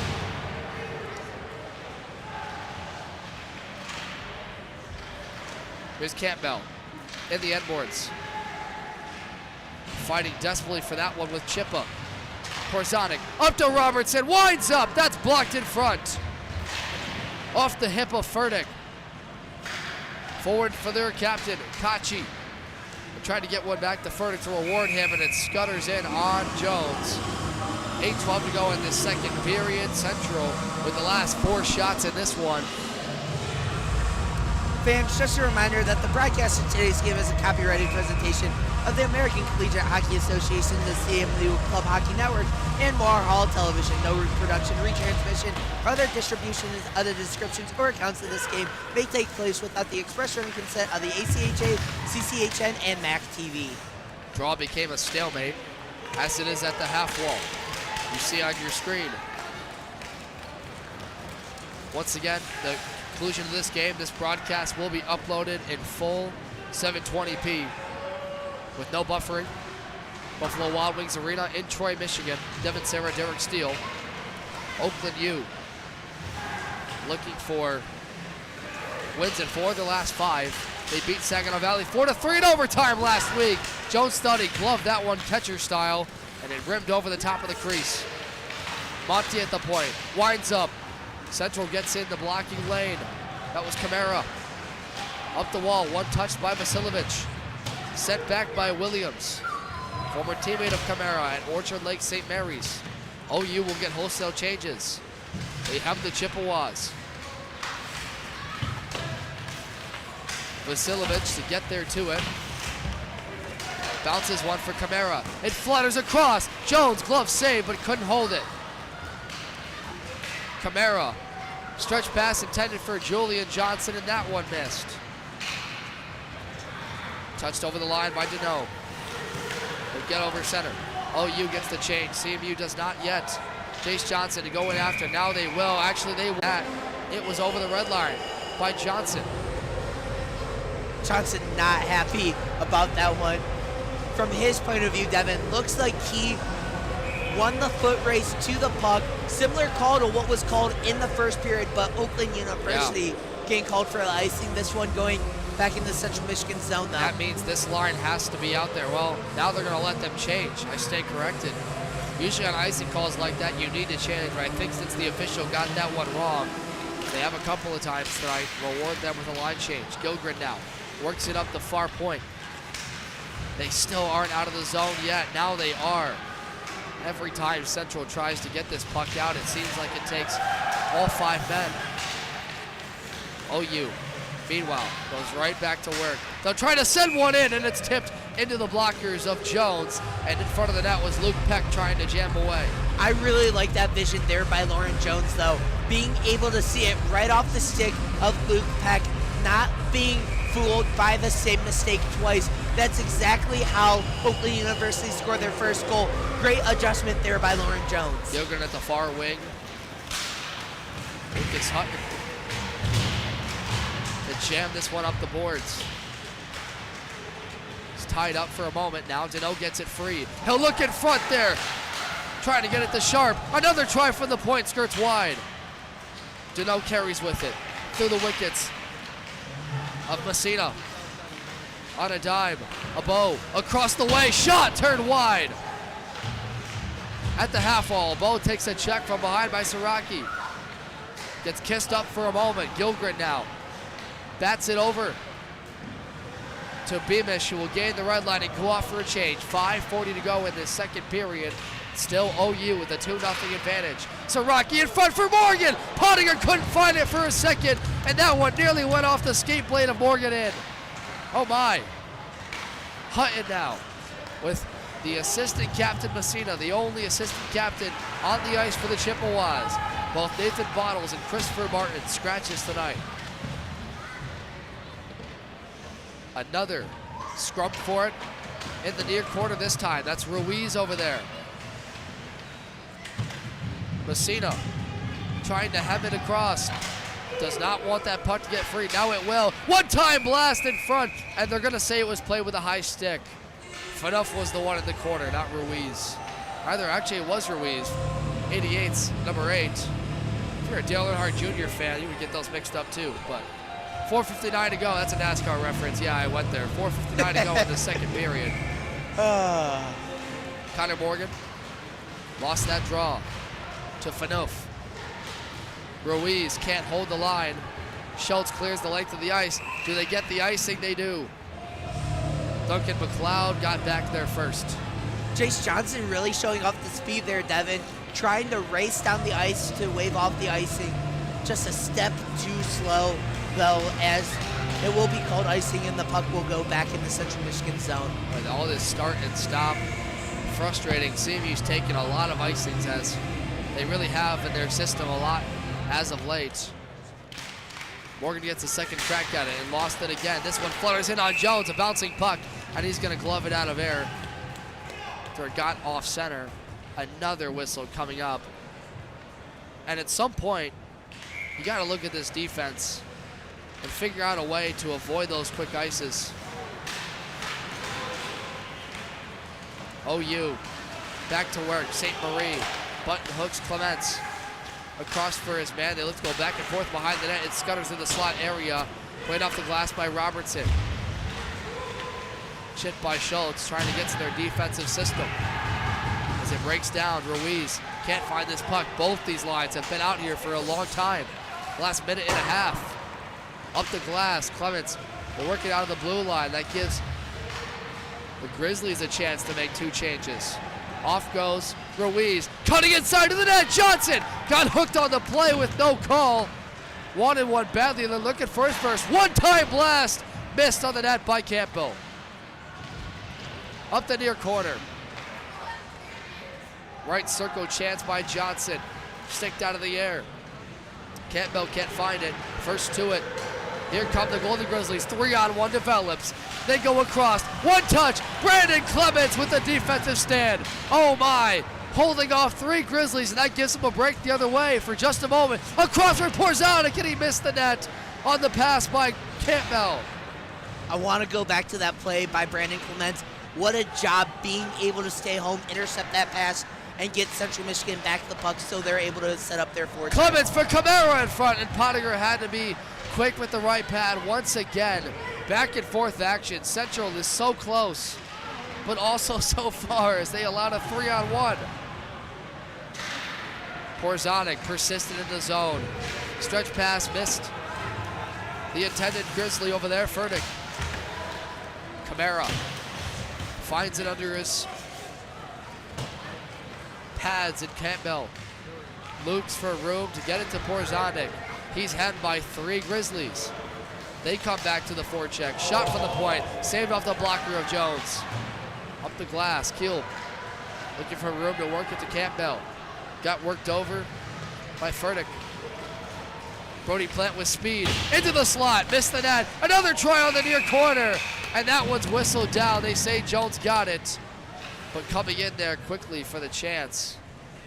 OU is really good in transition. I mean, every time Central has gotten in the neutral zone, Derek, they work it up the glass, get it to the cross ice feed, and it's right back into work. And this Central group has to be looking a little tired. Yeah, they've done everything they can to be able to keep up with this Oakland University team. But Devin, I'd argue this is probably one of the fastest teams I've seen in the MCHC this year. Chippewa with a shot. Sorry, Derek. That one bounced off the blocker of Jones. It had a little more smoke than it looked at first. This one from the point, easily seen. But you're right. This is the kind of thing where bounces are all over the place. It's been a bouncy ice. The boards here are real springy. Guys have been getting into it in the corners especially. Somehow we're only at 3 penalties in this game if you count the coincidentals, 4. But it's been a lot chippier than that. Let go, yeah. They have let the boys play. Well, I just referred to earlier when they had about 2 missed icing calls. And CME's bench was irate, so they let them get a free line change because of it. OU, Jake McCaddy, up to the point. Worked across, a shot on the net. That one seen by Jones off the stick of Kachi. Backhanded by Sharp in front. Underneath Johnson. Finds Lucas Hutton, who just flutters it over the red line. Sent back in by Storbeck right away. Couple of whacks by Morgan. 1:24 to go in this second period. Stay with us. The intermission report coming up next. I will have that one with you to recap this one and get you some big out-of-town scoreboards. Let's just say it now. CB men's basketball takes down one of the top teams in the MAC, Toledo. They were on national TV today, CBS. What a great game that was for Central Michigan. What a special basketball team that is, Devin. You had a chance to call the Kent State victory last Saturday with Parker Morrison, our colleague and good friend. Yeah, and CMU got the win over Kent State, who was the top team at the time. They won by 15. A really dominant performance. They were down by 12 early in that game. Came all the way back, tied it up after half, stormed ahead. Marcus Harding had himself a terrific game. Should have checked those stats out more in our intermission report, but the man on the ice right now is Brandon Clements. And he's regaining a glove that he fell on the ice. 55 seconds to go in the second period. Central still without a goal in this hockey game. The only one scored by Deneau and St. Marie for OU. Left circle draw. Won by the Chips. Clements feeds into Robertson. He'll sauce this one up ahead for Campbell off his skate blade. Monty there to it first. Campbell's gonna push him face first in the boards. Jay Nadu with speed, trying to work a pass in the cycle. Robertson at the point, down to Jay Nadu, in front for Campbell, and Pottinger made the right blocker save. Right pad save, rather. Robertson retreats. Hemmed deeply by Davis. They both fall to the ice. The late penalty coming up on OU. Jones needs time to change. 12 seconds left in the period. Central's bench screaming, get it out. Jones goes off now. 7 seconds left, but it's touched by Monty with 6 to go, and it's going to be a hooking call coming up on Thomas Davis. Devin, Central Michigan playing a little bit of keep away there as Davis goes to the box. But you got to think there's about 30 seconds left on the game clock when the referee's arm went up. So Central Michigan might have wanted to let Oakland just touch up the puck, get as much of a man advantage as you can. I would disagree. I would want you to hold this puck for as much time as you can entering the second, or rather third period. Nonetheless, they get 6.6 seconds to dig in for the draw. Connor Morgan wins that one. Back up to the high slot. Jace Johnson winds up. That one off the back of Ryan Kachi. 1 second left. Another try from the point, and that one once again blocked. And that will do it for time as it expires. So CMU cannot find the back iron. A number of tries by Gilgren, Morgan, and that time Johnson. But it's OU with a 2-0 lead. The only goal, his first of the year, by Joel St. Marie. So we head to the break. Intermission report coming up next. I will have that one for you to recap this action-packed second intermission, second period. Get you some out-of-town scoreboards. Woo! Take some water. Third period is coming up here. Stay with us. You're listening to CMU and Oakland live on CCHN.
inside Buffalo Wild Wings Arena for the second intermission report presented by CMHIceHockey.com. OU leads this game 2-0 over CMU, who is still without a goal in this game. They had 13 shots in that second period to match closely to OU's 19. They officially outshoot CMU in this game 29-22, and the second goal of this game scored by Jules St. Marie, his first of the year, assisted by Matt Fanuff along with Dominic Ruiz, and it was a good job to get in front of the net. They have gotten some fortunate bounces in their way. The opening goal of this game was a tip in front by Brendan Deneau off a shot from the far corner by Jake McCaddy. This time it was Fanuff who put it on the net in front of the crease, and it was tucked in by St. Marie, who got rewarded for that one. It leads to a 2-0 score. In this game, there's been a lot of back and forth. Oakland had an odd man rush with 7 minutes to go in the second period, but it was Brandon Clements, the sophomore defenseman, who got back in front of the net, sticked away the passing lane, and cleared it the length of the ice for CMU to get an odd man rush of their own the other way. They would not capitalize off Owen Campbell's blade, but it set a tone in which these two teams will be back and forth physical the entire remainder of this period. We mentioned the only goal in this one from Oakland, but at the end of this period, it's Tommy Davis who takes a hooking call for OU, which leads to a CMU power play. They will get 1:54 to work with when we rejoin the ice in this third period. So if you want a silver lining, Central's getting their looks in front. They're actually clearing the zone when they have to. They played a lot of time in their own, but it's taking a full team effort right now for them to find a way to muster any kind of offense, and they've been making their chances known. Not able to get it past Tate Pottinger, who's been terrific in this one, officially saving 22 so far.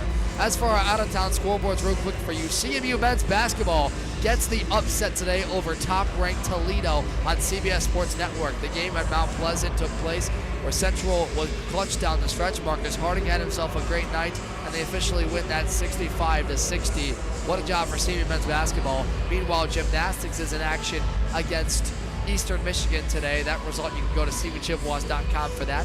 The women's team is in action against Aurora tonight at 10:05 p.m. Eastern. Make sure to check out CMU Women's Hockey on social media, Instagram, Facebook, and X, that being old Twitter, for updates on that. We don't have a broadcast, unfortunately.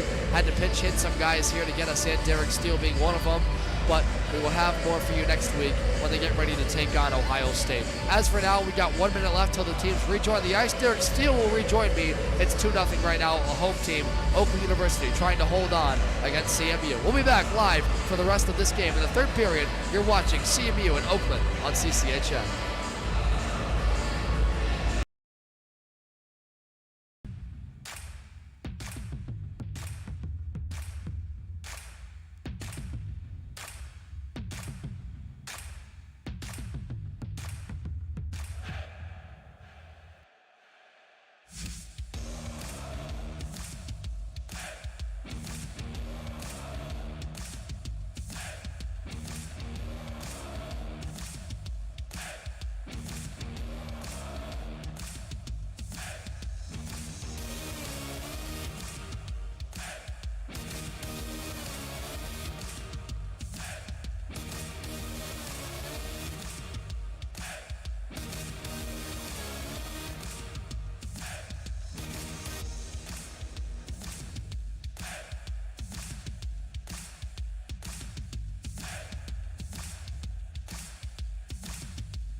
Shots from the second period. Yeah.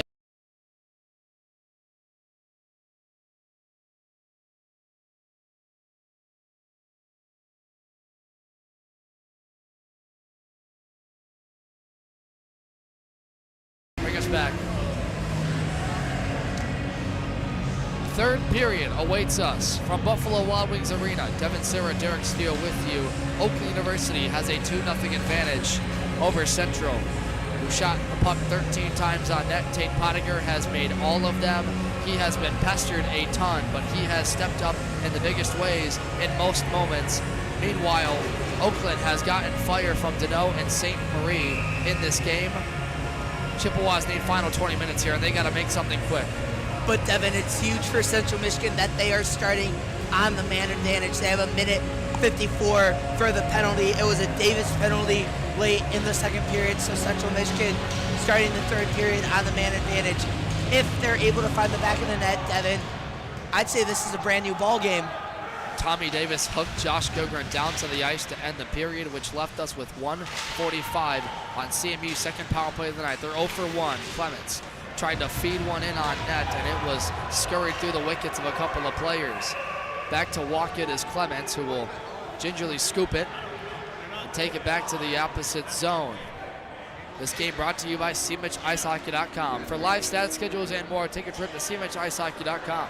There you can find stat schedules and much more, along with player interviews, exclusive highlights, and much more. SeaMitchIceHockey.com. Jace Johnson, rather Jay Nadu, to dig in against Phaneuf at center ice. And just like we began the period, CMU, first blood, right to left they go in the maroon and golds. And Kyle Robertson, who has to take off a streaky Phaneuf, trying to work him over to the left. Golden Grizzly colors, white, black, and gold for Oakland. Number 11 in the country, wins this year over Hope College, 8-3. Along with Saginaw Valley State, 4-3 in overtime last week. They've done just enough to stay inside the top 16 that go to nationals. Here's Robertson with a shot, blocked off the skate blade of Ruiz. Good keep in by Clements. So quarterback this, get it down to Owen Campbell. That one flurries off a couple of sticks, and ultimately it was Kachi who cleared the lane. 50 seconds to go, and CMU's second man advantage. To button hook behind his net, Robertson slowly surveys past the defense, gains the red line and dumps it in. First to it is Monty. Now Messina gets worked over. Could have been a fast break for Chippa had it not been for Josh Gilgren, who takes down Chippa to the ice. And OU fans not happy about it. 24 to go in the power play. Messina walks in, feeds it to Johnson, back to Messina. One touches it to nobody in particular. Brody Plant forwards it for Chippa. 2-on-1 develops to the net. They score! Chippa on the one-time feed by Plant from the turnover leads to a shorthanded goal. 3-0 OU. Devin, if you're Central Michigan, that's exactly what you did not want to happen there. 3-0 lead for Oakland University. It looks like momentum's starting to finally creep on your side. Davis goes to the box, penalty carries over into the third period. And then you go down and you give up a shorthanded goal. Back-breaking for Central Michigan. Every start to the period has been back-breaking. All 3 goals in this game have come within the first 5 minutes, and the last 2 goals have come within the last 2 minutes of each period. All being the first, the second, and the third, and it's Evan Chippa with his 12th goal of the year. Had 3 last weekend in Saginaw, including the overtime winner, 4-3. 2 assists even in the win last year, and they're not done yet. Here comes Jake McCaddy quickly to the zone. One touch pass to the slot, and that one was actually shot by McLeod. I thought he was going to funnel it to a man in front. Jones saw it for the easy stick save. So now down 3-0 in this game. CMU finds themselves in a familiar spot. It's tough to start periods that way. Julian Johnson tries to funnel one up to Vasilevich. Turned it over. Walking in was Davis. Left it there for Furtick, who takes a check. Kissed by Hutton. McLeod back to retrieve it for Williams. CMU with wholesale changes. 17:27 to go in this third period. Chippa on a nice feed across by Plant, who caused the turnover.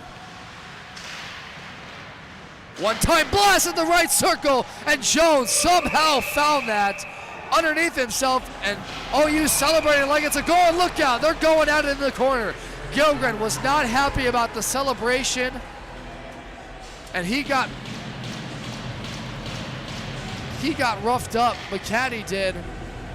Oh my, that was dangerous. If you're Josh Gilgren, that is a penalty you absolutely cannot take. And they might send him off here. We have talked all season about discipline with this Central Michigan team, as he is rightfully going to the box there. Well, I don't blame him too much for what happened, as Jones took a couple of whacks there. That was McCaddy trying to celebrate, thought he scored on the play. He didn't, obviously, but Gilgren went after him. I don't blame the decision of him, but you have to be more coincidentals disciplined there. each team. 3-0 is still the score we mentioned off of Evan Chippewas, 12th of the year, and they'll assess this at center ice.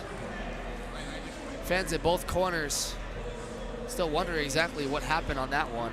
We kind of explained it to you. Jones took one too many whacks in front. That was a heck of a one-time blast by McCaddy, who thought he scored. Both assistant captains, Messina, the only one for CMU tonight, and Jacobo for Oakland. Central elected to scratch both of their top players tonight, in Nathan Bottles and Christopher Martin, rather their core leadership. Messina serving as the lone decision maker in that huddle. And so they're going to put 2 minutes on the box. That's the second time tonight Gilgren has gone for coincidentals. Messina wondering why there would have been a call like that. So 2 minutes as they get things settled down. A score update for you along the MCHC. Calvin University ties #1 Grand Valley at 2 from Griff's Georgetown. That is a heck of a result for a Calvin team that is on the fringe top 10 looking to get in. That might just put them over the hump, sitting at #9 right now. Let's talk about that game for Grand Valley, Devin. We talked about Grand Valley looking Calvin. With the new rankings coming out soon, is that going to drop them from the #1 spot, or have they built up too much of a resume? But great win, or great tie, by Calvin. Well, I would think back to the game they had against Hope earlier this year, where they beat them on their now ice. It's going to be Beamish to go to the box. That's not Beamish, Derek. That's... Oh my. Is that Jace Johnson in the box? Wow. Not sure what happened there. That was an odd sequence. We didn't even see what happened. We were talking about Calvin tying #1 team in the country. So 2 Chippewas sit in the box. It's still coincidentals 4-on-4 now for the next minute and 33. And if I'm seeing correctly, there are 2 Oakland Grizzlies in the box as well. So it's still 4-on-4. So they gave double coincidence. Never got the shot and attempt. Porzonic has been persistent, and he has not had the greatest year to his standards. Only 4 goals this year through 16 games. He was the team leader last year with 40 points. But since this year has gone cold, and he'll go back off to the bench frustrated. Connor Morgan. I still really like that move by Porzonic, Devin. Really great job by him to crash in that, try and get as easy of a shot on Pottinger as you can. Schultz turns around and fires. Missed the net well wide. Camara to look for anything in front. Winds up. Missed it. The near post. Now Schultz reclaims possession, but lost it under his own handle. Messina to retreat. Under duress by Plant. He'll weave. Backhanded to Camara. It's too strong for him. Schultz lost an edge, trying to work over McLeod. Morgan with a good back check to help out Camara. Neither team really in sync. Central can't find a clean pass. Morgan pushes Chip under the boards. Tucked in the corner. Morgan reclaims that corner. Battle for the 21s. Stuck underneath corner boards. Plant across for a feed in front, and a shot saved by Jones off the skate blade of Kachi. Really good fundamental save there by Lauren Jones. And Devin, as hard as it is to see with that 3, on the scoreboard for Oakland University. We've talked about it time and time again tonight. Really good start for Lauren Jones, and he's done a lot of really good things for Central Michigan here tonight. No doubt, and you have to respect the saves on 27 of what is now 30 shots in this game for OU.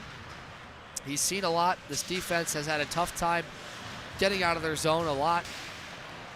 A lot of that being tired and being hemmed. This is a fast and physical OU team. But Jones, in only his third game this year, has really been met to the task. Not many he can do about these. That last one was a 2-on-1 feed from Plant to Chippa. Made it 3-0, short-handed. And that's where we sit. Flying bodies. Vasilovich tries to intercept the pass up the wall. Robertson there to it. He'll find some time. Chased after by Furtick. Tags up with Jace Johnson, rather Julian. Back to his defenseman Clements. Back to 5-on-5 we go. Over the red line, touched by Beamish. Keeps it onside. Avoids the icing, more importantly. Jace circles back to the point. Finds Messina. Cross ice in front for Kent, but he missed him. Lucas Hutton now tries to redirect traffic again. One more time off the left skate. Sent up and into the netting by Monty. So that will stop play again. 13:53 to go in the third. And you know, Devin, there's still plenty of time here for Central Michigan to make the comeback. 13:53, as you mentioned. All you got to do, pit shots on net. And you know what? It's a lot easier for me to say that from up here. It is easier to say, isn't it? It's easy to say and hard to do. Very difficult. Near side attempt in front. That was almost it. Tic-tac pass. Campo looked for Nadu, and it was too strong for him. And OU gets a chance to change their entire line. Messina weaves past traffic. Campbell stopped at the red line. Probably should have moved further. Lucas Hutton now is under attack by Jules St. Marie. Phaneuf takes away that lane. Campbell, bounce pass off the wall, and he can't find it. And, you know, they have tried those bounce passes a lot in this game, and I think maybe one or two have connected. If that one does right there, Campbell gets a chance, who missed on a breakaway earlier, rather near breakaway. It just, look, you can't say much more than just bounces. You can call it haven't gone their way. You can call it their cycle, but their offense has been stagnant. Will Rapun from the point tries to take a shot under the skates. That one got blocked first time. Jace Johnson winds up. Off the blocker of Pottinger. Back to Rapun, to quarterback. He'll forward this on net. Connor Morgan now. Once again, they work along this wall. Ruiz takes a check. Falls down. They get it across up the right wing. Right, the left wing. Santa on the net. Shoots short side, and that one went off the post. Another try from a far angle by Phaneuf over the net. Half wall. Sent in by Evans. Kicked out to the corner. Swatted out of midair by Morgan. Lost his stick for a moment. Another try. It's loose in front, and it's cleared away by Rapun. OU holds possession, though. Deneau to the net. Trying to crash. Once again, backhand. It's touched down by Phaneuf, and it didn't have enough smoke to redirect in front of Jones. Again, it's backhanded, and Phaneuf missed the net that time. 3-4 onslaughts coming from OU. CMU cannot get out of their zone. Rapun in a scrub across the way. One more try. That one was touched under the wickets of Deneau and missed. 11:55 to go in this third period. Central is feeling the heat in the slot area. Taken out of the play by Jace Johnson. Good defensive stand on one knee. That's Brendan Schultz trying to get to the bench desperately. Here comes Jace Johnson trying to get inside to the backhand. No, he gets hooked, and a penalty's coming up on OU as Michael Santa hooked Jace Johnson, who thought about getting a chance on the net, and none came of it. That's going to put CMU to the power play. This is going to be a huge opportunity for CMU, going right back onto the power play for the third time tonight. As we mentioned, that was on Michael Santa. Has only played in 3 games this year. Wait, there's a Central Michigan player in the box as well. There is. It's Josh Gilgren for that scrum earlier, Derek. That's correct. So CMU will go to the power play for the 3rd time tonight. They're 0 for 2, allowing a shorthanded goal earlier. Their best chance of the game is right now to find some scoring. Here's Jay Nadeau. He'll funnel this up to Clements. Worked it down to Campbell, who finds some open ice. He'll quarterback this play. Tries to evade traffic from Plants. Send it in front. Looking to go across to Clements, and he couldn't get through the passing lane. Now Campbell. One-timer by Robertson! And that one off the mask. That one went off the mask of Pottinger. Whoa. Near side. Missed the net, and now it's coming back. They have to reset. Robertson up the wing for Nadeau. Pushed too far for him. Borzanic to the end boards. Play with Campbell. He'll deck his man Monty. Clements tries to send one from a sharp angle, and it's easily seen by Pottinger. 1 minute exactly left in their 3rd power play, and OU's out.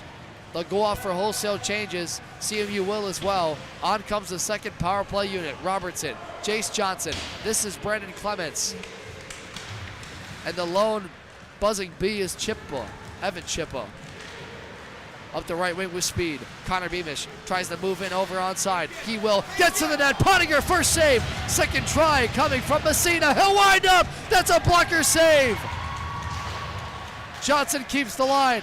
Beamish with open ice. Across. Messina missed that one on the far side. Their best attempt. It's in the slot, and they clear it out. Chippa got there first, and it's a race for the puck. Dominic Ruiz, short-handed. 14 seconds left in the 3rd man advantage. Oh my. All of the CMU faithful came to their feet as Messina had a back door open and he missed the net. Power play is over. Out of the box comes Santa. 0 for 3 on the night are the Chippewas. Bishop, under duress, will find one to lift in the air. Abo walks into the zone, takes a check by Morgan. It's loose to the far corner. Picked up by Phaneuf.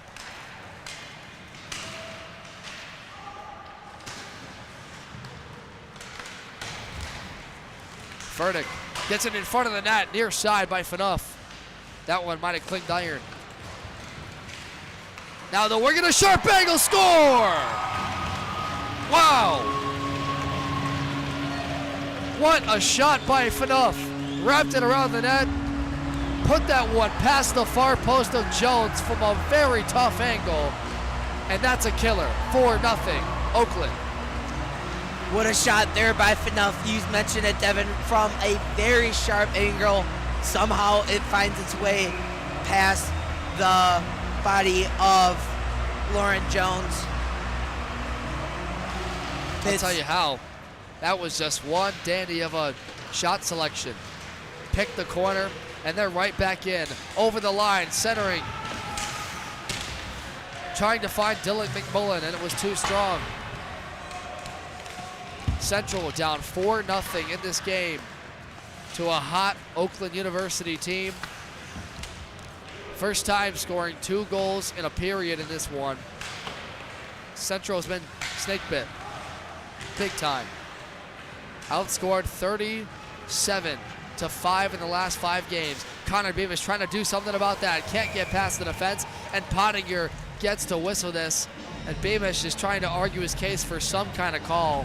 He's not going to get anything. 8:17 to go in this hockey game. Man, Devin, if you're Central Michigan, you got to finish out the final 8:17. At least get something to be proud of going into film and going into the game here, or excuse me, back at home tomorrow when you get to rematch these same Golden Grizzlies. Yeah, that one will be slated for a 3 o'clock start, rather 4 o'clock.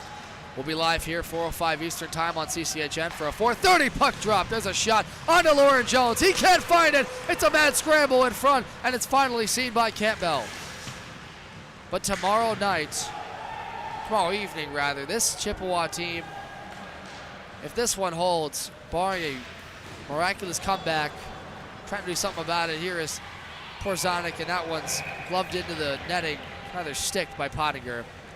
That would be 5 straight losses where they haven't had more than 2 goals in a game since Adrian, when they blew them out massively, like 9-1 and 10 goal wins in that one. But since then, they just have not found their mustard. It's frustrating for that team. It's frustrating for that coach, Brendan Martin. I feel for them. They made many line changes tonight, the likes of a new 4th line with Vasilovich, Johnson, and Bishop. They slotted Jace Johnson with Schultz and Morgan. And the offense has not been able to find pay dirt. And here come the Grizzlies the other way. Santa looking to wind up, lost footing of the puck. And it gave CB time to reset. Now they'll try from a left circle chance by Furtick. And he caught Jones in the blocker.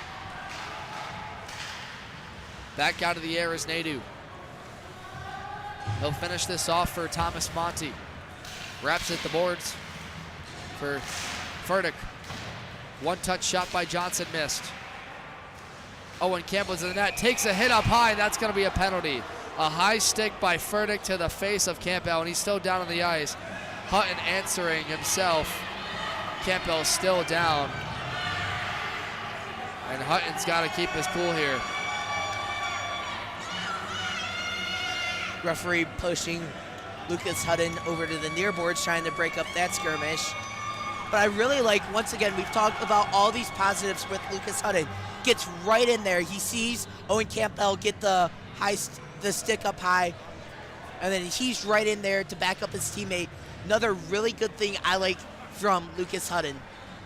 Well, you know, he was a captain at Novi High School, was a mentor for a lot of successful Novi Wildcat teams. We know the long history between the connection of Central and Novi, the likes of Jay Nadeau, the Martin brothers, along with Lucas Hutton, as you mentioned.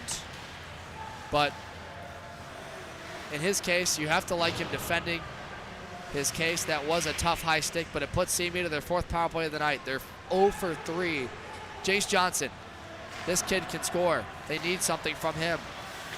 They'll send it back up to the point for Messina. Over to Johnson, looks from open ice, takes it. Pottinger found the stick save.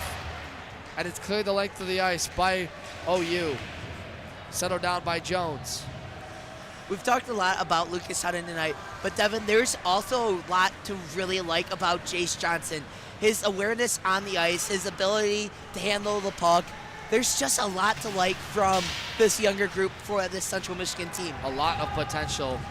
And as a CMU fan in a year that's been pretty tough the last couple of weeks, last couple of games, that's great to see. That's what you look for in those growing pains. I was going to say, it gives you a lot of hope to see some of these younger guys, a Jace Johnson, a Lucas Hutton. We saw Nick Wilson in the second game against Adrian College earlier this year.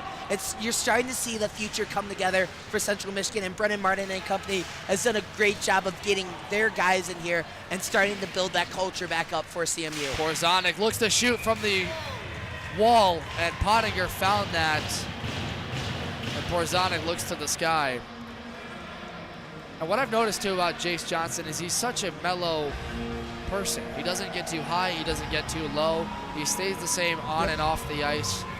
His brother Julian transferred from Adrian College 2 years ago from the Division II team. Found success in his first couple of games, first goal at Florida Gulf Coast. We had hope that Jace was going to score out in Florida as well. It did not work out, but boy, he looked impressive. I don't think he would say that personally. Yeah. Seeing he hasn't scored yet, but we know what development looks like, and he's had a lot of it. 17 seconds to go in CMU's power play. Behind the net is Jay Nadeau. He looks to pass this to Campbell.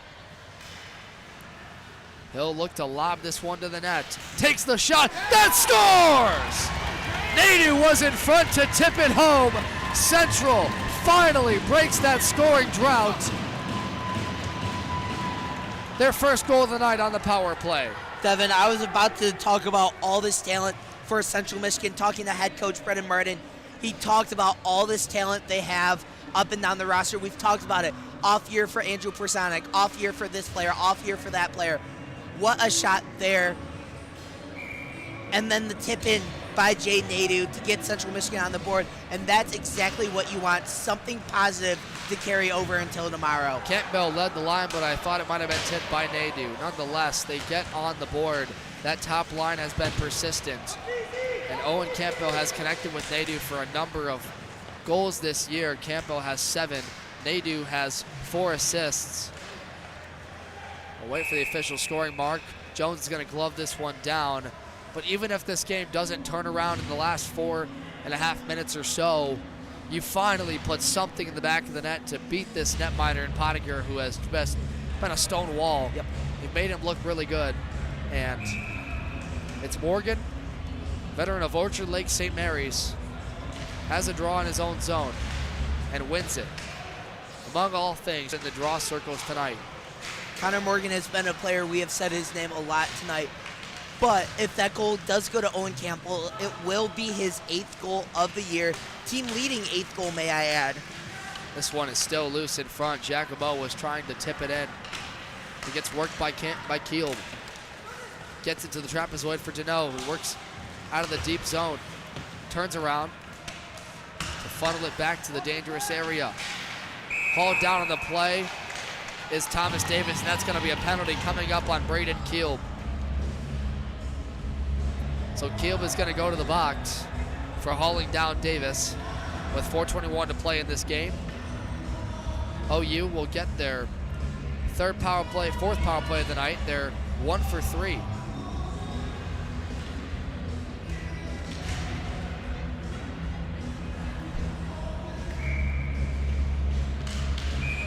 Out of the left circle, they're going to redo this draw. That was not clean enough. Rather, I stand corrected. They're 1 for 2 tonight. So OU 1 for 2 on the power play. They will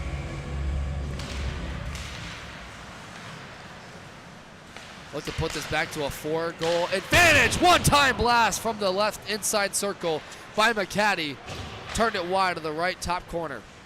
McCaddy gets it back in the slot. He takes one on that. That one off the skate of Robertson wide. Davis looks for his options. One-on-one against Clements. Takes a check to the boards. Turns around and holds possession. They work up the wall to Williams. Up that far side, they cycle. Back to Williams, trying to get it to the front. They will. Williams came downhill and tried to get a one-time blast, and he fanned on it. OU holds the line. It's Deneau. In across. Now they'll work it in front. Backhanded on Jones, and he made the blocker save. It kicked out to the end boards. 1 minute to go in this Kiel penalty. Braden Kiel penalty. OU from the top of the left circle. This one turns wide off Williams. Up the glass. And button hooking is Davis over the Wild Wings logo. OU looking for wins in 4 of their past 5. Their last loss came at the hands of a sweep to Lawrence Tech. They also lost big to Michigan State. Swept University of Michigan Flint. OU, they tied and won in overtime against Saginaw Valley State. And this one, if they can hold on, will not go longer. A dangerous touch pass in front. Scuttered wide to the left post. Kept in. Across for Williams, too strong to handle. 10 seconds to go in the man advantage. One-time blast. That one turned once again heel. Davis. McCaddy. Hems and Bishop to the slot. They score. McCaddy, as time expires on the power play, finds that dangerous crease over the shoulder. 5-1. What a shot there by McCaddy, giving him his first goal of the evening. Oakland University's 5th goal. Man, Devin, this Oakland University forecheck, it is something special. When it's going, it is going. McCaddy of Grand Blanc, Michigan, with his 11th goal of the year. did not play in 22-23. Spent some time with the Shreveport Mudbugs in the NAHL, the NAHL for short. Before that was a veteran of CompuWare's AAA program. Spent 3 years there. Amassed 17 goals and 27 points in 33 games. And comes to this OU team as one of the younger guys, technically. But he gets on the board for the first time tonight. 5-1, OU. Had a terrific game from start to finish. We talked about every period they scored within the first 5 minutes. In the final 2 periods, they scored within the front 2. A couple of guys had their first. Jules St. Marie. Phaneuf with his 3rd of the year. And Deneau continues his scoring onslaught with his team leading 17th. On the other side, Owen Campbell got a good tip in front. This one's going to come back. Looks like it was iced. But for this Brendan Martin squad, the woes continue. They have shifted lines. They had a lot of notable scratches tonight, the likes of Kyle Bowerson. Nathan Bottles, their assistant captain, missing his first game as a Chippewa ever in his 2-year tenure here. Chris Martin, the captain, also without playing time tonight. They went back to Lauren Jones. A lot of these goals not his fault. He's taken a lot. But this CMU team is going to have to go back to the drawing board. They'll get a chance tomorrow for a 4:30 puck drop back on home ice. To open 2024, though, it's more of the same. This one's kept into the zone by Messina. You got to respect the effort they continue to provide, and Messina just took down a Grizzly player in front of the point. That was Jules St. Marie, who's still down on the ice. And I think they're going to send off Messina. They will. Spencer Messina has left the ice. He took a man down on the OU blue line. And Messina will get sent to the locker room early. With 90 seconds left in this game.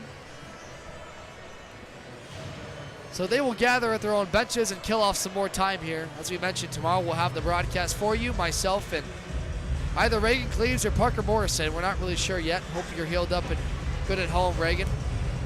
We'll be back for tomorrow, live on CCHN. And make sure to follow the women's team tonight as they are just underway against Aurora. Looks like first period action. The new team Aurora in the CCWHA.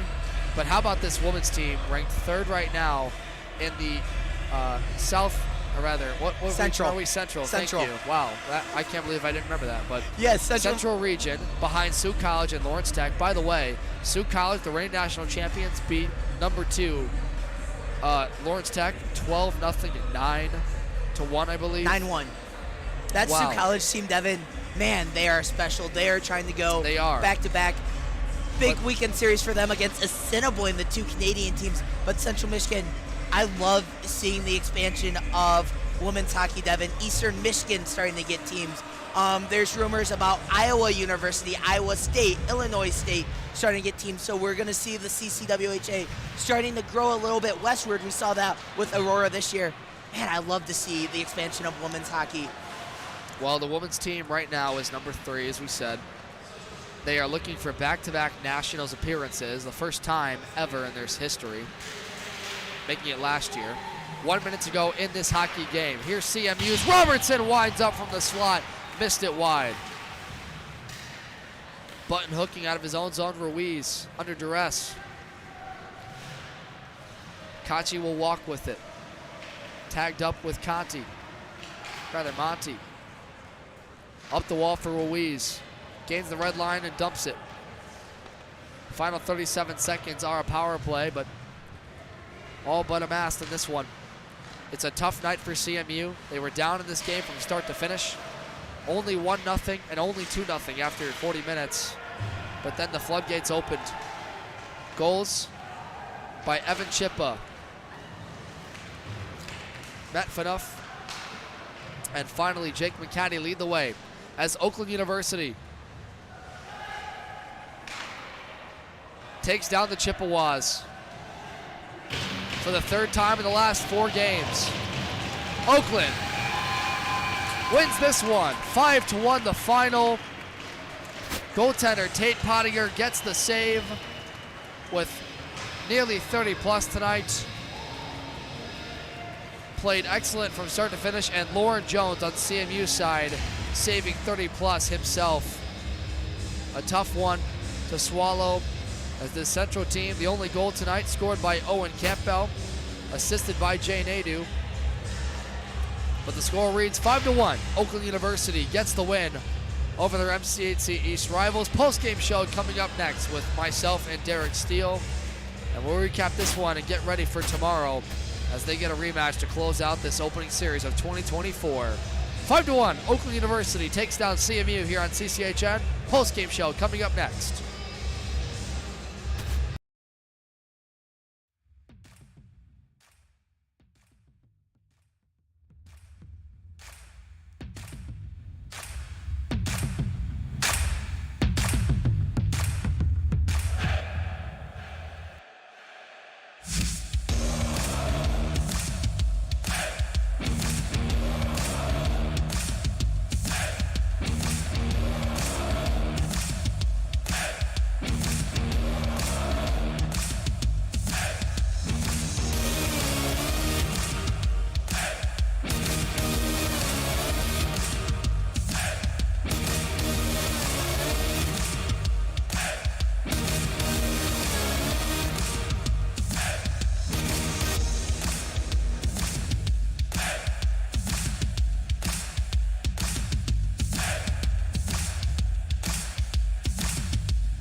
You know,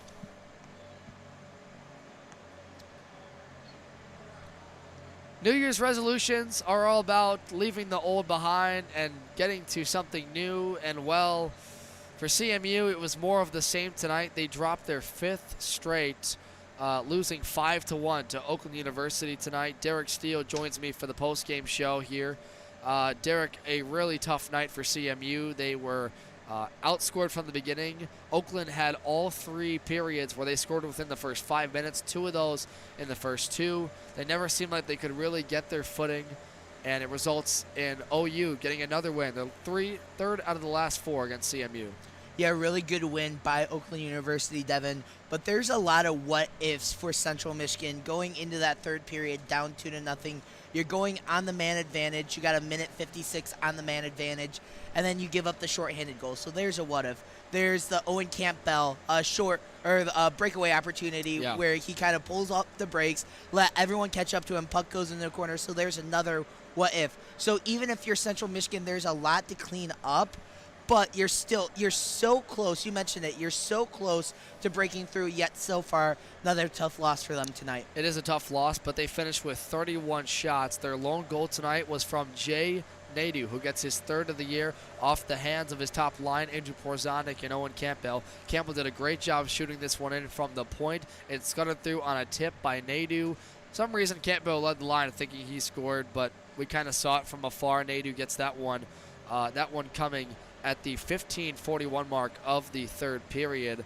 OU got the last laugh, however, from Jake McCaddy, who scored his 12th goal of the year to uphold CMU. Look, in this one, I think also what you can say is they managed to keep the penalties down. It was a chippy game from start to finish. We saw late in this one Spencer Messina, the lone captain on the ice for CMU after Bottles and Martin were scratched, leave. And so we don't know what that's going to mean for tomorrow's game. We're going to wait that. Usually a disqualification sometimes can mean that you leave. It was a 5-minute penalty. So for him, we're going to have to see whether that was 10 or a full game. But regardless, it results in what it does. Let's get to our 3 stars of the game. Or first, let's get to your keys. Yep. You said you had to trust your goaltending in Lauren Jones, get on the forecheck going from the start, and forget about the last semester. Well, could they forget about it? You mentioned it, New Year's resolutions. Well, Devin, this really didn't go the way Central Michigan had drawn up, but there's a lot to like from both the forecheck and from the goaltending. I was really impressed with how Lauren Jones handled himself behind the pipes for only his 3rd start of the season. We've talked about it all night. Head coach Brendan Martin saying that they trust him. He's the veteran leader in that locker room between all of the goalies. Another really good outing. Even though the stats doesn't show it, another really good outing from Lauren Jones. Obviously, a couple of shots he wishes to have back. And then the forward talked about all the opportunities for Central Michigan. Some of those shots are eventually going to start getting buried. Some really tough opponents and some really good goaltending Central Michigan has seen now the last 5 games. Yeah, Jones in only his 3rd start of the year. The veteran junior out of Fenton, Michigan, came in and saved officially 36 on 41 tonight. That's still a remarkable achievement, especially with the way Oakland was hounding them on the forecheck and on their power plays. Let's get to our 3 stars of the game tonight. 3rd star we gave to Owen Campbell for the lone CMU goal, followed by Brendan Deneau for that opening goal, and good tally at that. It was a great tip in front from Matt Fanuff, who did a nice job from a sharp angle to work it in. And our 1st star of the night, you gave it to Jake McCaney. Why? Yeah, McCady had a really good goal, or really good night, Devin. Goal and assist for him. By the way, what a beautiful goal that was for Jake McCady. Another really good assist. And he just was up and down the ice. Really good night overall from him. Lot to be proud for Jake McCady and the Oakland Golden Grizzlies. Yeah, and certainly led the way. Finished this game off with what would be the final goal in this one in the final 3.5 minutes. Let's take a look to next week's game. What am I saying here? Reading sheets too much. Tomorrow night's game, Oakland visits CMU at Martin Ice Arena. The Chippewas come back to home ice, where they haven't fared much better than on the road. It's slated for a 4:30 p.m. puck drop. We're not sure if Parker Morrison's going to be on the call. You will be gone. I wish I was still with you, but it was a fun time, our first call together. I really enjoyed, did a great job as always. And hopefully Reagan Cleves is feeling better out there. We know you were feeling under the weather, buddy. We're listening to you and hope you're listening to us, and we're able to get you back out here for tomorrow's game. Let's give an update on some out-of-town scoreboards. Saginaw Valley in Michigan, that one's still awaiting a score final in that one. Calvin was at GVSU tonight. The Knights tie the top team in the nation, GVSU. That's going to bode well for them. Calvin came in as the number 8 team in the country, looking to be one of those 7 that are ranked in the top 15 right now in the MCHC East. Looking for a bid. That one final 2-2. Flint took on Adrian tonight from 8 p.m. Hope versus Nebraska. No score update there, but make sure to check out the ACHA Men's Division III website for all of those score updates as well. Meanwhile, Missouri still in action against Arkansas for a 2-game weekend series. The Saginaw Spirit were on NHL Network today. We were watching it a little bit before this one. Saginaw was up 2-1 last we checked in that. Meanwhile, the Red Wings against the Hurricanes. That one has concluded. Last we saw was 2-2. 4-2 You probably final. see a bigger score. 4-2. Eventually, the Red Wings lost. win. Oh, they did. Red Wings they lost did lose. 4-2. Look at me just going through this. Well, that breaks their 6 wins, huh? Is it 3-game win streak? winning streak. They won 6 of the last 8. Yeah. Point streak. They won 6 of the last 8. We know that for sure. Really good to see. How fun is it right now to be a Red Wings fan? How fun is it to be a fan of Detroit sports? Holy cow. You ready for the Lions Sunday? I am. Big game against Tampa Bay. Red Wings got Tampa Bay Sunday night. What did you do when they won the wild card? What was your first reaction? Oh, I broke down into tears. I'll fully say it for everyone watching the postgame. Lifelong Lions fan? Of course. Hey, there's been way longer than us, too, but that was a relieving feeling to see the Detroit Lions win their first ever playoff game in 30 years against the Los Angeles Rams, and how cool is it over Matthew Stafford, too. Still love that guy, but he had to go somewhere, and that was Los Angeles. So that's going to just about do it for this broadcast. We want to thank everybody for helping us out with this one tonight. Trevor Weiser, did I say that right? Trevor Weyers? Trevor Weyers, first time ever on camera tonight, and I think he did a pretty damn good job. So make sure you give him some stick taps for that one. Great job, Trevor. Sam Tomachinsky running the 1s and 2s on the production box. Thank you, our great audio technician, producer tonight. And thanks to Joe Laser, as always, for running the social media. Make sure you go give us a follow if you haven't. I don't know how you're not following the social media if you're not, because it is one of the best in the ACHA I've seen. Also, thank you for helping us get set up tonight, Derek, and pinch hitting for Reagan. Hopefully he's back with me tomorrow, but you did a great job. Feel better, Reagan. Hopefully you're back with us. Another great game on tap for Central Michigan tomorrow. Really tough Oakland University team coming into town. Yeah, well, the final tonight is 5-1. It's the 8th game this season. CMU has scored a goal or fewer in it. They'll look to muster some kind of offense tomorrow against this high-flying Oakland team. So that will do it. Thank you so much for watching and listening to this broadcast of CMU hockey here on CCHN. Remember, tomorrow to catch us for a 4:30 p.m. puck drop. We'll be right back here in Martin Ice Arena. But for now, the final in this one, Oakland University takes down CMU 5-1 in resounding fashion. Until then, for Derek Steele, myself, my name is Devin Serra. You've been watching this presentation of CMU Division III Hockey on CCHN.